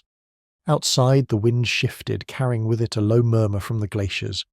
It was a reminder that the world remained alive, unpredictable, and relentless. But inside the cave, warmth, light, and understanding created a space of relative safety. Knowledge had been shared, trust had begun to form, and the groups were preparing for the challenges yet to come. Tala settled near the fire, letting the rhythmic warmth of the flames seep into her bones. Koresh sat opposite, hands resting lightly on his knees, watching the fire and the cave walls. Lyra and Naro nestled close together, their breath soft and steady. The grandmother hummed one final time, her voice fading into silence. The moment felt sacred, suspended between danger and security, past and future. For Tala, the lesson was clear. Survival depended not only on skill and strength, but on observation, cooperation, and the willingness to share knowledge across boundaries. The ice could move, the river could rise, and the mountains could shift, but together they could endure. The fire crackled softly, casting flickering light across the cave. Outside, the valley remained cloaked in snow, distant glaciers groaning quietly. Inside, human voices, Denisovan gestures, and ancient songs mingled in a fragile harmony. A story of survival, trust, and connection was unfolding. A story that would outlast the night, the ice, and even the generations to come. Tala finally rested against the firs, her eyes heavy but alert. She allowed herself to hope, not only for survival, but for the enduring knowledge, courage, and bonds that had begun to form. The world was shifting, but for now they were ready. The first pale light of dawn crept across the Altai Valley, touching the icy river with faint streaks of silver, and scattering soft reflections across the snow-covered slopes. Tala stirred slowly, cocooned in layers of furs, feeling the cold bite at her fingers despite the warmth of the cave. Outside, the wind whispered against the rocks, carrying tiny flecks of snow, a reminder of the vast living landscape that stretched beyond their temporary sanctuary. Koresh had already risen. He moved quietly, tending to the small fire that had burned low during the night, coaxing sparks back to life with care and precision. Lyra and Naro were awake as well, the child's wide eyes reflecting the firelight and the cautious curiosity of someone learning about a world both familiar and alien. Tala watched them for a moment, struck by the quiet dignity in the Denisovans' movements. Every action was deliberate, purposeful, a product of generations who had survived in the harshest of conditions. The grandmother emerged from her blankets, her movements slow but graceful. She nodded to Tala, signalling that it was time to step outside. Tala rose and followed her. The air was sharp, bracing, and carried a scent of ice and pine. The valley stretched before them, silent and still, yet under that quiet surface, the glaciers were alive. Every so often, a distant groan or sharp crack echoed from the peaks, reminding them of the ever-present danger. Koresh approached, carrying a bundle of small obsidian tools, each polished to a fine edge. He placed them on a flat rock near the cave entrance, arranging them in order. Tala knelt beside him, pointing out the best way to grip each tool and demonstrating cutting and carving motions. Lyra watched intently, mimicking each gesture, while Naro leaned close, trying to copy the precise movements of the adults with small, uncertain fingers. The grandmother gestured toward the valley below, pointing out the patterns in the ice, the routes that appeared more stable, and the areas where snow had recently shifted, suggesting weak patches. Tala translated for her people, ensuring that every precaution was understood. Even Joru and Dagon, usually confident and composed, listened intently, their faces reflecting concern and focus. Koresh then gestured toward a distant peak, tracing lines with his finger across the valley floor. He mimed a sequence of movements, ice sliding, snow breaking away, large pieces collapsing into the river. Tala followed each motion carefully, replicating it in the snow for her group to understand. The grandmother added small refinements, indicating subtle signs to watch for, shifts in the snow, the sound of ice settling, vibrations that hinted at movement. Rana exhaled slowly. "It's astonishing," he said quietly. "They've seen the land shift and adapt their lives around it for generations." Tala nodded. "They listen to the mountains. They understand what others might miss, and now we can learn too." Koresh placed his hand over his chest, then pointed outward to the valley, signaling not just danger, but responsibility. Tala repeated the gesture for her family, helping them understand the subtle message. Survival was not just about avoiding immediate peril, it was about attentiveness, observation, and respect for the power of the land. The day unfolded as a rhythm of teaching and learning. Koresh and his people demonstrated techniques for detecting unstable ice, marking safe paths, and observing subtle changes in snow and rock formations. Tala, in turn, shared methods of fire maintenance, insulation with moss and hides, and strategies for rationing food efficiently. Each exchange strengthened the bond between the groups, creating a network of knowledge that transcended language. By mid-afternoon, the sun had risen higher, illuminating the valley and casting long shadows across the snow. The distant groans of the glaciers remained faint, yet their presence was constant, a reminder that vigilance was necessary. The grandmother gathered both groups near the fire, demonstrating how to construct simple markers using sticks and stones to indicate safe pathways, broken ice, and potential hazards. Koresh observed closely, then added his own innovations, combining their techniques with the knowledge of his people. Tala watched as the process unfolded, knowledge exchanged not through words alone but through gestures, observation, and shared experience. Even Naro contributed, placing small stones in the snow to mimic safe pathways, guided by Lyra's patient hand. The act felt ritualistic, yet practical, a way of teaching the next generation not just survival skills, but the understanding that life depended on attentiveness and cooperation. As evening approached, the wind grew sharper, carrying the distant murmurs of the glaciers like the world itself, speaking in a language of ice and stone. Both groups gathered near the fire once more. Koresh and Tala exchanged a glance, each recognizing the unspoken understanding that had formed between them. Trust was fragile but growing, rooted in shared knowledge, experience, and the recognition of mutual survival. The grandmother hummed a soft, steady tune, threading together the lessons of the day into a rhythm that resonated with everyone present. Tala joined, her voice blending with the cadence, and Koresh followed. Lyra and the others added their harmonies, creating a song that was neither solely Denisovan nor solely Homo sapiens, but a living embodiment of cooperation and survival. As the stars emerged, the valley glimmered in soft silver light. The fire's warmth held them close, offering comfort against the biting cold.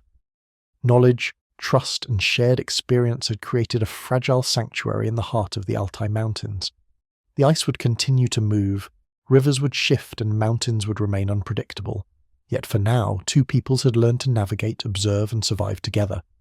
Tala rested against the firs, her eyes following Koresh's careful movements as he tended the fire. She allowed herself a moment of quiet reflection.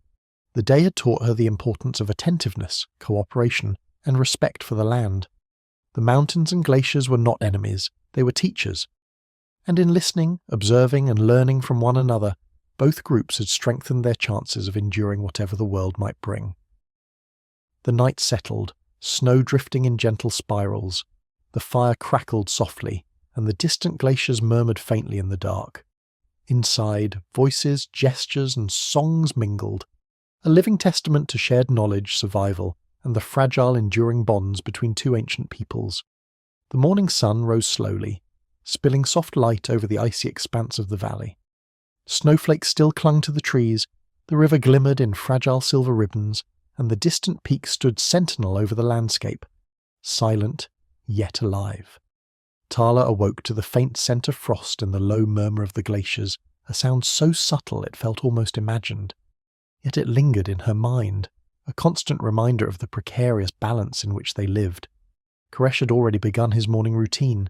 He moved with quiet precision, checking the obsidian tools from the previous day, sharpening edges and arranging them in neat rows. Lyra had woken Naro and now guided him through a simple exercise, identifying differences in snow texture, recognizing slight depressions or cracks in the frozen ground. Tala watched, realizing that observation, attentive, patient, and careful, was perhaps the greatest skill they were learning. The grandmother emerged from her blanket, stretching lightly, and gestured for Tala to join her outside. The air was crisp, carrying the scent of pine, snow, and distant stone. Tala followed, her breath visible in the icy light. Koresh gestured to the river, tracing the movements of ice flows with careful precision.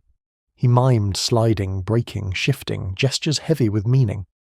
Tala replicated them in the snow for her group, explaining each motion, each warning, with care. Rana and Dagon followed closely, their eyes scanning the valley floor. "It's incredible," Rana whispered. "They read the land like it's a book. Every shift, every vibration, every sound tells a story." Tala nodded. "And it's a story of survival. We must learn to read it too." Koresh indicated the steep slopes where avalanches might fall, then gestured to the softer patches of snow closer to the river. He mimed cautious movement, steady steps, and safe crossings. Tala translated for her group, ensuring that every nuance was understood. Lyra demonstrated these movements to Naro, who tried to mimic them carefully, his small body learning through gesture and observation. The grandmother gestured toward the cave entrance, then to the surrounding landscape, showing ways to use natural features for protection and shelter. Tala followed her movements, explaining to her family how to combine these natural safeguards with the techniques the Denisovans had shared. The lesson was clear. Survival was as much about foresight and preparation as it was about strength and skill. By mid-morning, the groups were working together to create markers in the snow, indicating weak ice, safe pathways, and potential hazards. Koresh showed how subtle shifts in the snow could reveal underlying danger. Tala mimicked the gestures, demonstrating the proper way to place markers that could be seen clearly yet remain stable. Dagon and Joru assisted, carving notches into nearby stones as additional indicators. The wind shifted suddenly, carrying a distant low groan from the glaciers. It was faint but distinct, cutting through the valley's calm like a whispered warning. Both groups paused, listening. Koresh placed his hand over his chest, then pointed to the west. Tala understood immediately. The message was caution. Observation must be constant, vigilance continuous. The grandmother approached, placing her hand on Tala's shoulder, then Koresh's. She drew lines in the snow with her finger, connecting peaks, river paths, and ice sheets. The gesture symbolized shared responsibility and the understanding that survival depended not on one person or group alone, but on attentive cooperation. Koresh repeated the gesture to Lyra, and the children followed, their small hands echoing the motion. The day unfolded as a rhythm of teaching, learning, and careful observation. Koresh and his people demonstrated techniques for detecting unstable ice, reading subtle changes in snow and rock, and moving safely across treacherous terrain. Tala's group contributed lessons in fire maintenance, insulation, and efficient use of supplies. Every exchange, every shared gesture, strengthened the fragile bond between the two groups. By afternoon, the valley glowed in soft sunlight, the snow sparkling like scattered diamonds. The distant glaciers continued their quiet murmuring, a constant reminder of the world's power and unpredictability. The groups gathered near the fire to rest, share a simple meal, and discuss observations. Koresh and Tala moved among both groups, pointing out safe routes, advising on tool usage, and reinforcing lessons learned. As evening approached, the wind grew sharper, carrying with it the murmurs of the glaciers and the faint scent of distant stone falls. The groups gathered near the fire once more. Koresh and Tala exchanged a look. Understanding had passed silently between them. Trust was not complete, but it was growing, strengthened by shared knowledge and careful observation. The grandmother hummed a soft, steady tune, weaving the day's lessons into rhythm. Tala joined in, her voice blending seamlessly, and Koresh added his low, measured tones. Lyra and the others harmonized, and even the children contributed faintly. The song was neither wholly Denisovan nor wholly Homo sapiens, but a living testament to shared experience, trust, and survival. Night fell, the valley cloaked in deep blue, snow drifting gently in spirals. Stars appeared twinkling over the peaks. The fire crackled softly, its warmth holding the groups together. Knowledge, vigilance, and cooperation had created a fragile sanctuary in the heart of the Altai Mountains. The ice would continue to move, the rivers would shift, and the mountains would remain unpredictable, but together they could endure. Tala rested against the firs, observing Koresh tending the fire. She allowed herself a moment of quiet reflection. The day had reinforced an essential truth. Survival depended on attentiveness, communication, and empathy. The glaciers and mountains were not enemies, they were teachers, and by listening, observing, and sharing, the groups had begun to weave a story of endurance, trust, and understanding that could last beyond the day, the season, and perhaps even generations. The valley lay in quiet anticipation the next morning. The sun, low and pale, scattered golden streaks across the snow, turning each flake into a prism of light. Tala rose first, brushing the frost from her furs, listening to the faint groans of distant glaciers. The sound was subtle, almost imperceptible, yet it carried meaning. It was the voice of the mountains and ice speaking of movement, risk, and the need for vigilance. Koresh had already begun moving through the cave, checking tools and preparing the group for the day. Lyra roused Naro, showing him how to arrange small markers in the snow, pointing to safe pathways and weak patches.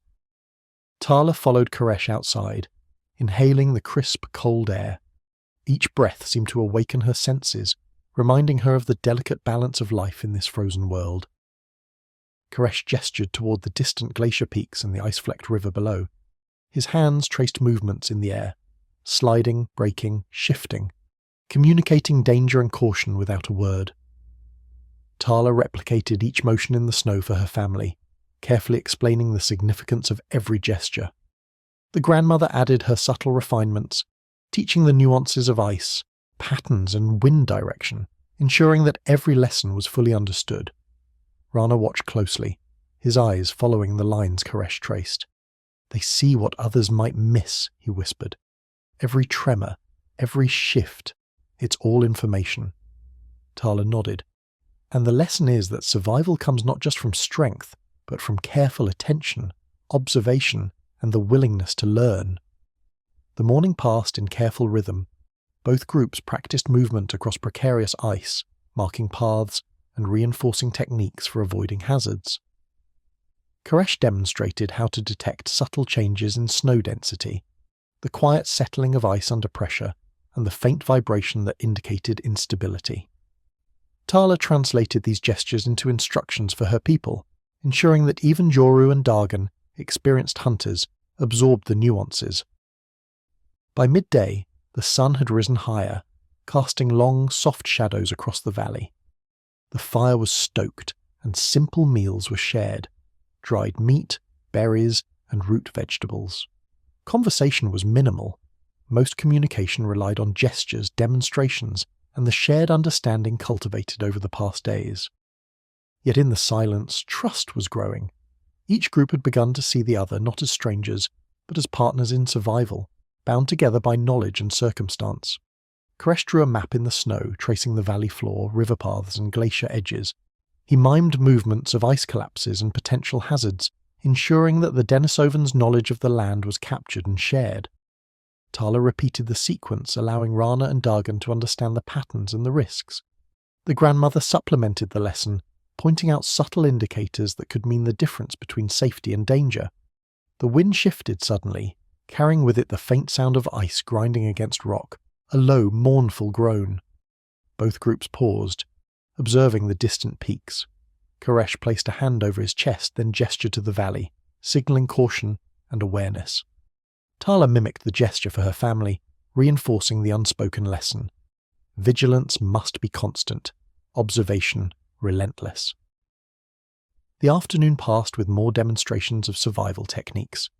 Koresh and his people showed how to reinforce clothing with moss for insulation, how to maintain fires efficiently in high winds, and how to ration supplies to last through uncertain days. Tala shared techniques for monitoring water safety, storing food, and crafting small tools from stone and bone. Every act of teaching, every exchange of knowledge, strengthened the bond between the groups. As the sun began its descent, casting the valley in soft hues of pink and orange, the groups gathered near the fire. Koresh and Tala exchanged a quiet glance, each recognizing the trust that had begun to take root between them. Lyra and Naro sat close by, while the grandmother hummed a low, rhythmic tune, threading the lessons of the day into song. Tala joined her, Koresh followed, and soon all voices melded together. Even the children added soft harmonies, learning not just survival skills, but the rhythms of cooperation and shared experience. Night settled over the valley. The snow drifted lazily, covering tracks, flattening small hazards, and softening the sharp edges of the frozen landscape. The glaciers continued their quiet, distant murmurs, a reminder that the world was alive, immense, and indifferent. Inside the cave, however, warmth, trust, and knowledge created a sanctuary. Lessons had been shared, gestures understood, and a fragile harmony had been established. Tala watched Koresh tending the fire. She felt a sense of profound respect for these people who had endured the harshest conditions and emerged alive. Their survival was not a product of strength alone, but of observation, communication, and the ability to adapt. And now, through shared experience and mutual teaching, her people had begun to understand that same rhythm. The stars appeared slowly in the darkening sky, twinkling over the peaks. The fire crackled, and the cave resonated with the soft hum of voices and the warmth of companionship.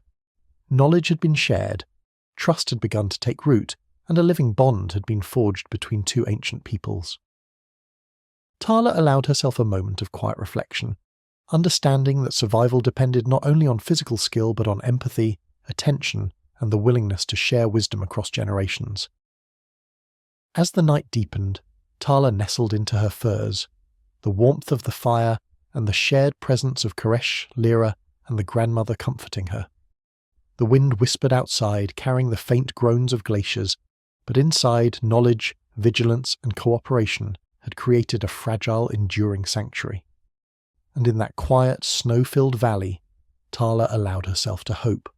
For survival, for understanding, and for the enduring legacy of trust, observation, and shared knowledge that would echo through generations to come. The valley awoke in a quiet hush, the world blanketed in fresh snow that muted the sound of distant ice and rushing water. The sky above shimmered with pale light, and the frozen river reflected the subtle glow, casting shards of silver across the snow-laden slopes. Tala rose first, brushing frost from her furs and listening to the soft groan of distant glaciers, a sound as steady and ancient as the mountains themselves. It carried a weight of knowledge, warning, guidance, and quiet wisdom. Koresh had already begun his morning routine, moving among his people with calm precision. He checked the sharpened obsidian tools laid out on flat rocks near the cave entrance, ensuring that each was intact, functional, and ready. Lyra roused Naro, gently showing him how to recognize subtle depressions in the snow that could indicate unsafe ice. Tala followed, moving alongside Koresh outside, her breath forming visible clouds in the sharp, cold air. Every inhalation reminded her of the delicate, ever-present balance between life and peril in this frozen expanse. Koresh gestured toward the glacier-fed river below and the jagged peaks beyond. His fingers traced lines in the air, representing sliding ice, fractures, and potential collapses. Tala repeated each gesture in the snow for her people, explaining the meaning carefully, while the grandmother added subtle refinements, nuances of wind direction, snow texture, and ice layering that even experienced observers might miss. Rana's eyes followed Koresh's movements intently. "It's remarkable," he murmured. "They read the land like it's a living book. Every shift, every vibration tells a story." Tala nodded. "And the lesson is that survival comes not from brute strength, but from patience, observation, and learning from one another." By mid-morning, the groups were moving in a rhythm of observation and practice. Koresh demonstrated how to detect unstable ice through subtle shifts and faint vibrations. Tala explained how to reinforce furs and layers for insulation, and how to safely maintain fires in high winds. Lyra guided Naro in observing subtle snow textures, showing him how to recognize areas that were safe to cross. Even Joru and Dagon, seasoned hunters, followed attentively, their eyes reflecting a mix of respect and curiosity. The sun rose higher, illuminating the valley and casting long shadows across the pristine snow. Firelight mingled with sunlight as the groups shared a simple meal of dried meat, berries, and preserved roots.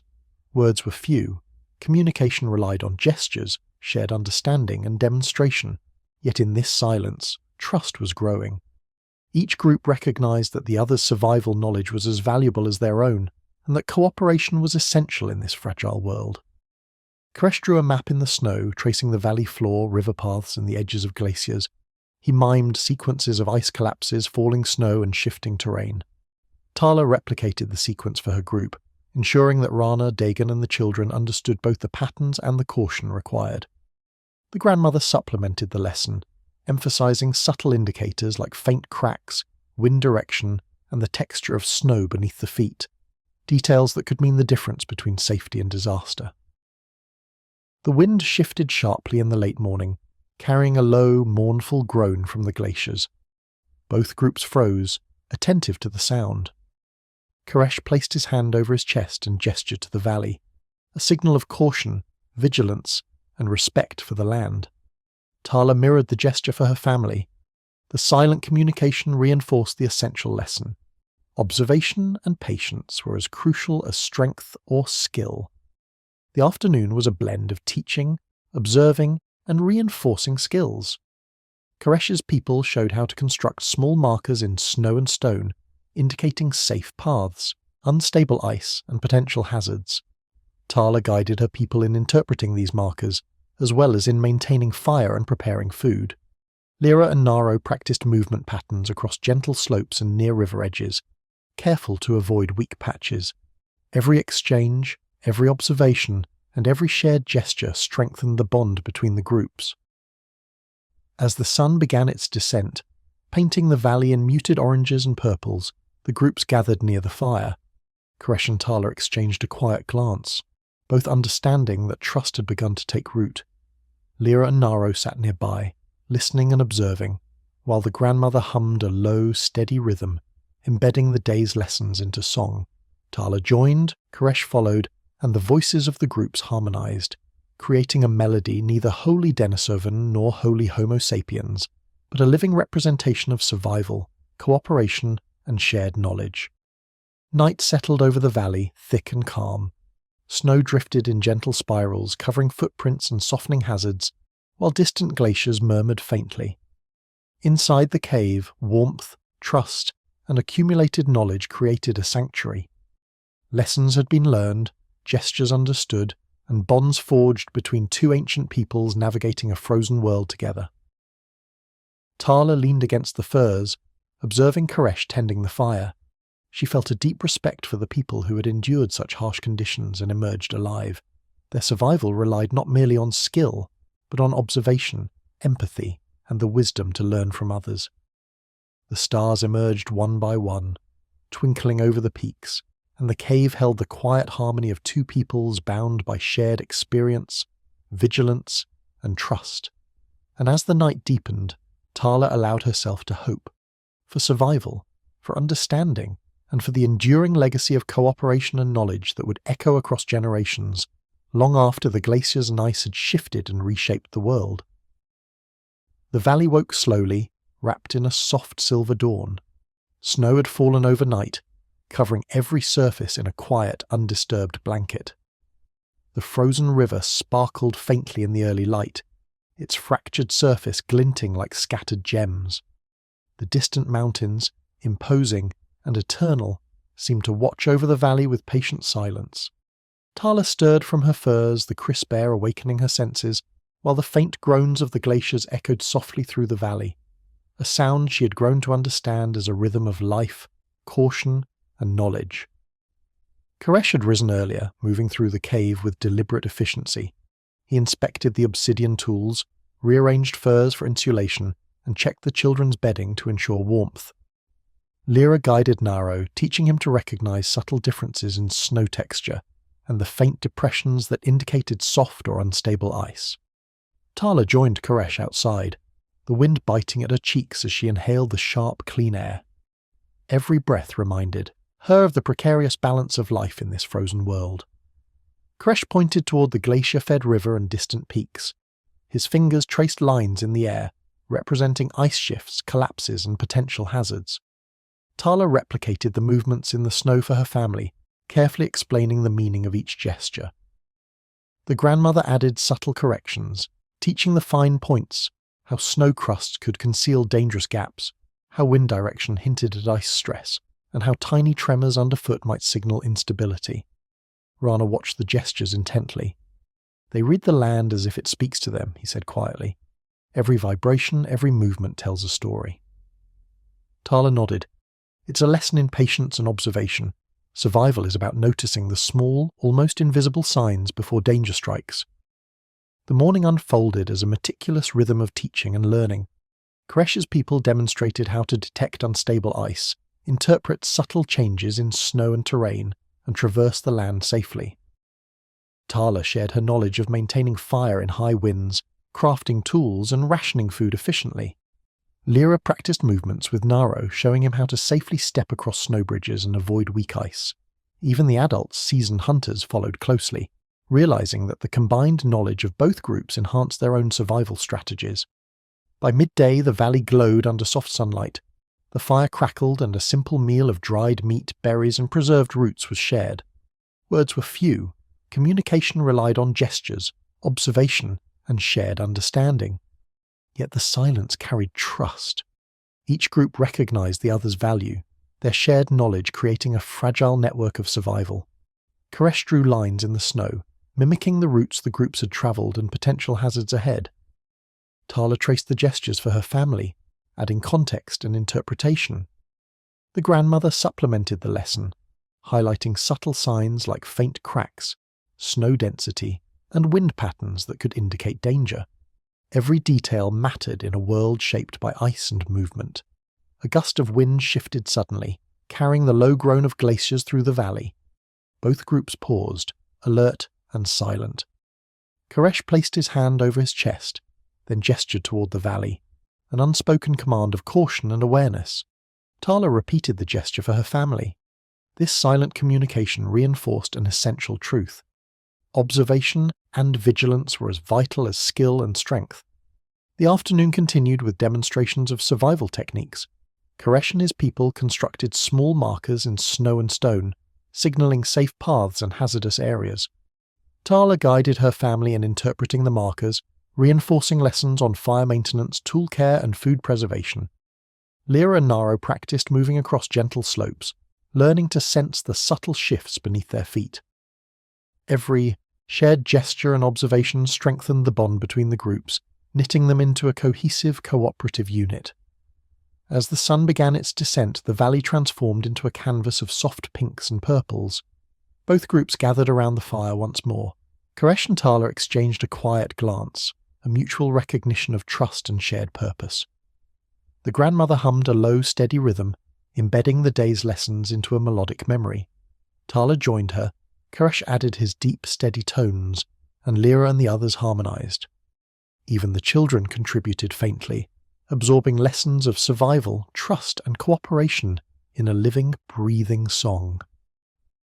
Night settled, the snow drifting lazily over the valley floor.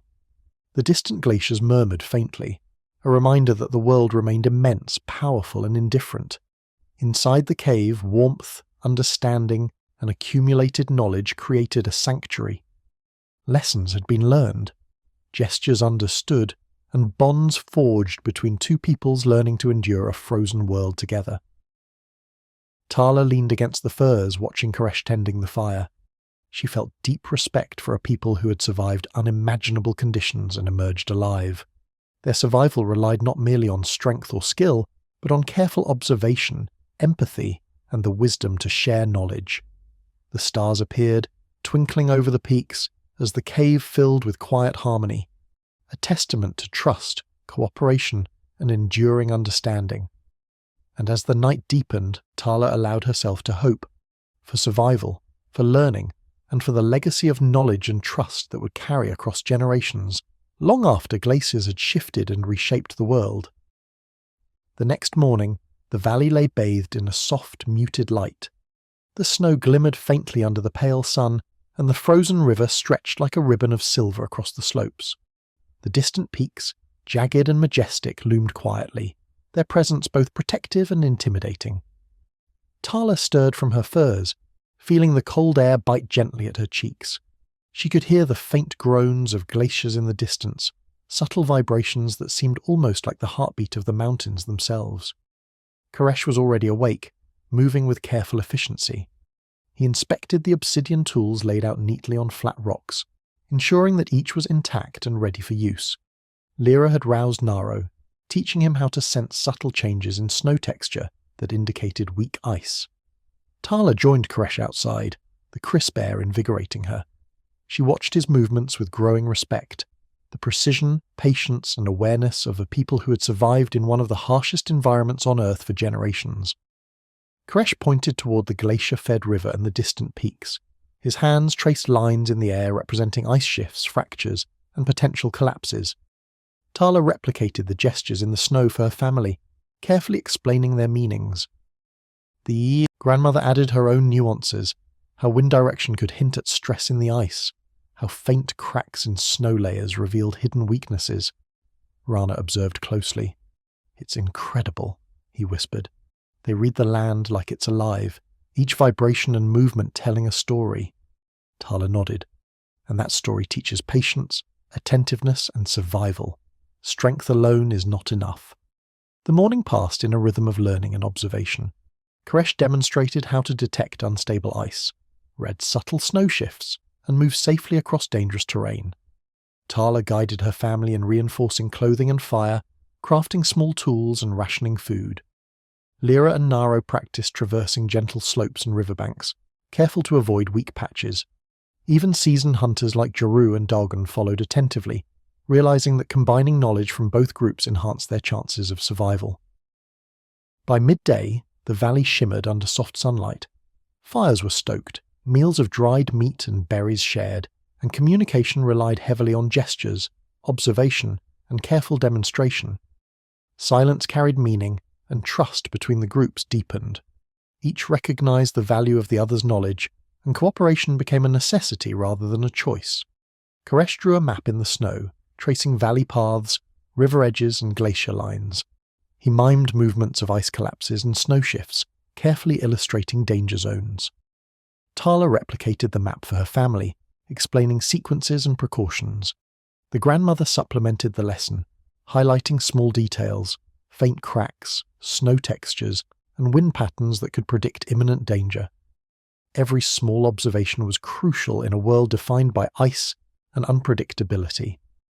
A gust of wind swept through the valley, carrying the low, mournful groan of distant glaciers. Both groups froze, listening intently. Koresh placed his hand over his chest and gestured toward the valley, a silent instruction to remain alert. Tala mirrored the gesture, reinforcing the importance of vigilance. The shared understanding was clear.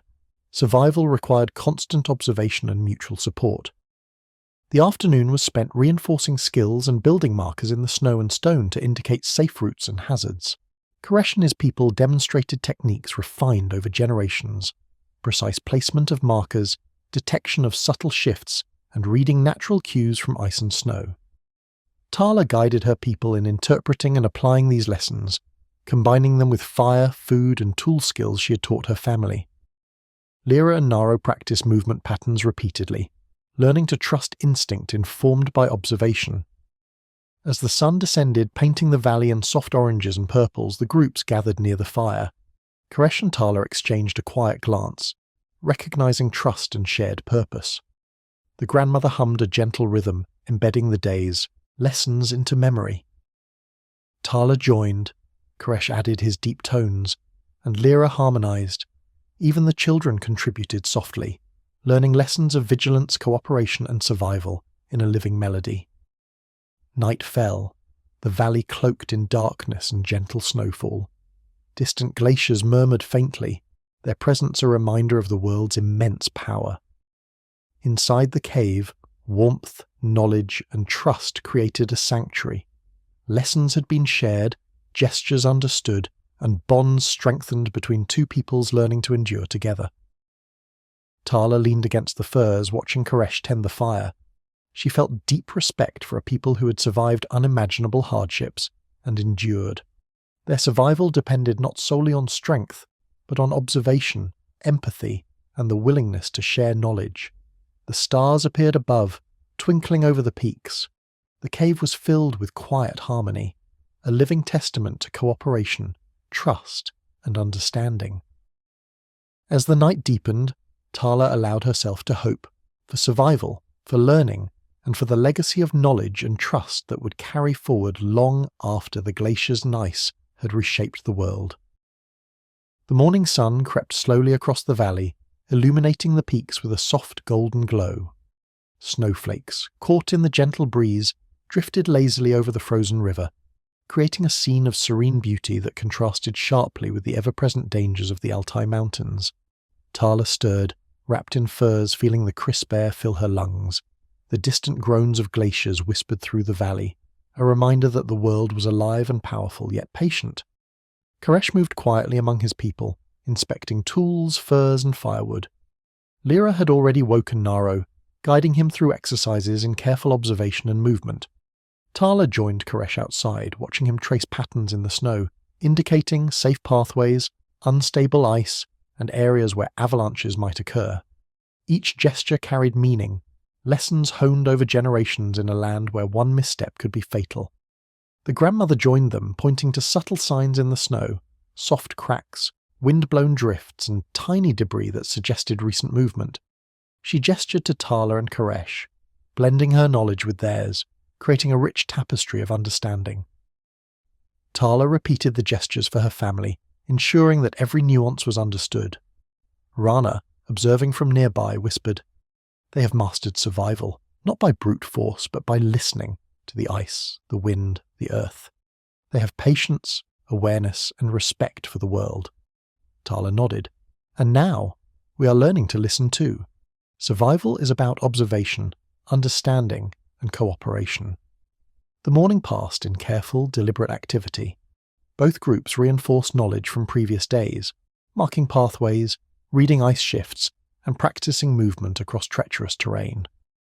Koresh demonstrated how to detect faint vibrations and snow textures that indicated instability, while Tala taught techniques for fire maintenance, tool preparation, and rationing food. Lyra guided Naro, and even the adult, seasoned hunters like Joru and Dagon followed closely, acknowledging the importance of combined knowledge. By midday, the valley sparkled under the sun, snow reflecting light like scattered diamonds. Fires were stoked, meals shared, and communication relied on gestures, demonstrations, and observation rather than words. Trust and understanding had solidified. Both groups recognized the value of the other's knowledge and skills. Cooperation had become essential, the shared goal of survival binding them together. Koresh traced a final sequence in the snow, illustrating how the ice and snow could shift in sudden, unexpected ways. Tala repeated it for her family, emphasizing caution, attention, and respect for the environment. The grandmother added final details, small but crucial signs that could indicate hidden danger. Every gesture, every observation, was a lesson in life, patience, and endurance. As the afternoon waned, the groups worked together to consolidate what they had learned. They reinforced markers, practiced coordinated movement, and shared knowledge in quiet, deliberate ways. Lyra and Naro repeated lessons under careful guidance, absorbing the rhythm of survival, the balance of observation and action. Tala moved among the adults, ensuring that everyone understood and could apply the combined knowledge of both peoples. When evening arrived, the valley was bathed in soft purples and golds. The distant glaciers murmured faintly, but inside the cave, warmth, fire, and shared understanding created a sanctuary. Koresh and Tala exchanged a quiet look of mutual respect. The grandmother hummed a soft, low tune, and the groups joined in, weaving the day's lessons into song. The children added soft voices, completing a melody of vigilance, trust, and shared experience, a living testament to cooperation and survival. Night fell, the valley cloaked in deep blue, snow drifting slowly over the frozen landscape. The stars shone brilliantly over the peaks. The fire crackled gently, casting flickering light across the cave walls. Knowledge had been shared, trust had grown, and bonds had been forged between two peoples navigating a frozen world together. Tala leaned against the firs, her mind calm, reflecting on what had been learned, that survival depended not only on skill or strength, but on observation, empathy, and the willingness to share wisdom across generations. Koresh sat nearby, his eyes on the fire, his presence calm and reassuring. Tala realized that they had both changed over these days. Their understanding of the land, of danger, and of each other had deepened. They had learned not just to survive, but to coexist, to share knowledge, and to recognize that the lessons of the mountains and glaciers were eternal. As the wind whispered across the peaks and snowflakes, drifted into the valley, Tala felt a profound sense of connection to the land, to Koresh and his people, and to the enduring legacy of survival. The glaciers would continue to move, the rivers to shift, and the mountains to endure. Yet through observation, cooperation, and shared knowledge, life could persist, adapt, and flourish. The fire crackled softly. The cave held warmth, light, and the quiet presence of people bound together by experience, trust, and understanding. Tala closed her eyes, allowing herself a moment of peace. The story of survival, observation, and shared knowledge had reached a temporary resting point, but its lessons would endure far beyond the frozen peaks of the Altai Mountains. And as the night deepened, with distant glaciers murmuring and stars shining over the peaks, Tala allowed herself to dream, not only of survival, but of the enduring power of cooperation, vigilance, and knowledge passed from one generation to the next. If you have enjoyed this story and want to hear it again or explore more ancient secrets, don't forget to subscribe to Historical Truth. Comment below where in the world you are listening, and at what time. It's fascinating to imagine this story reaching people across different lands and moments.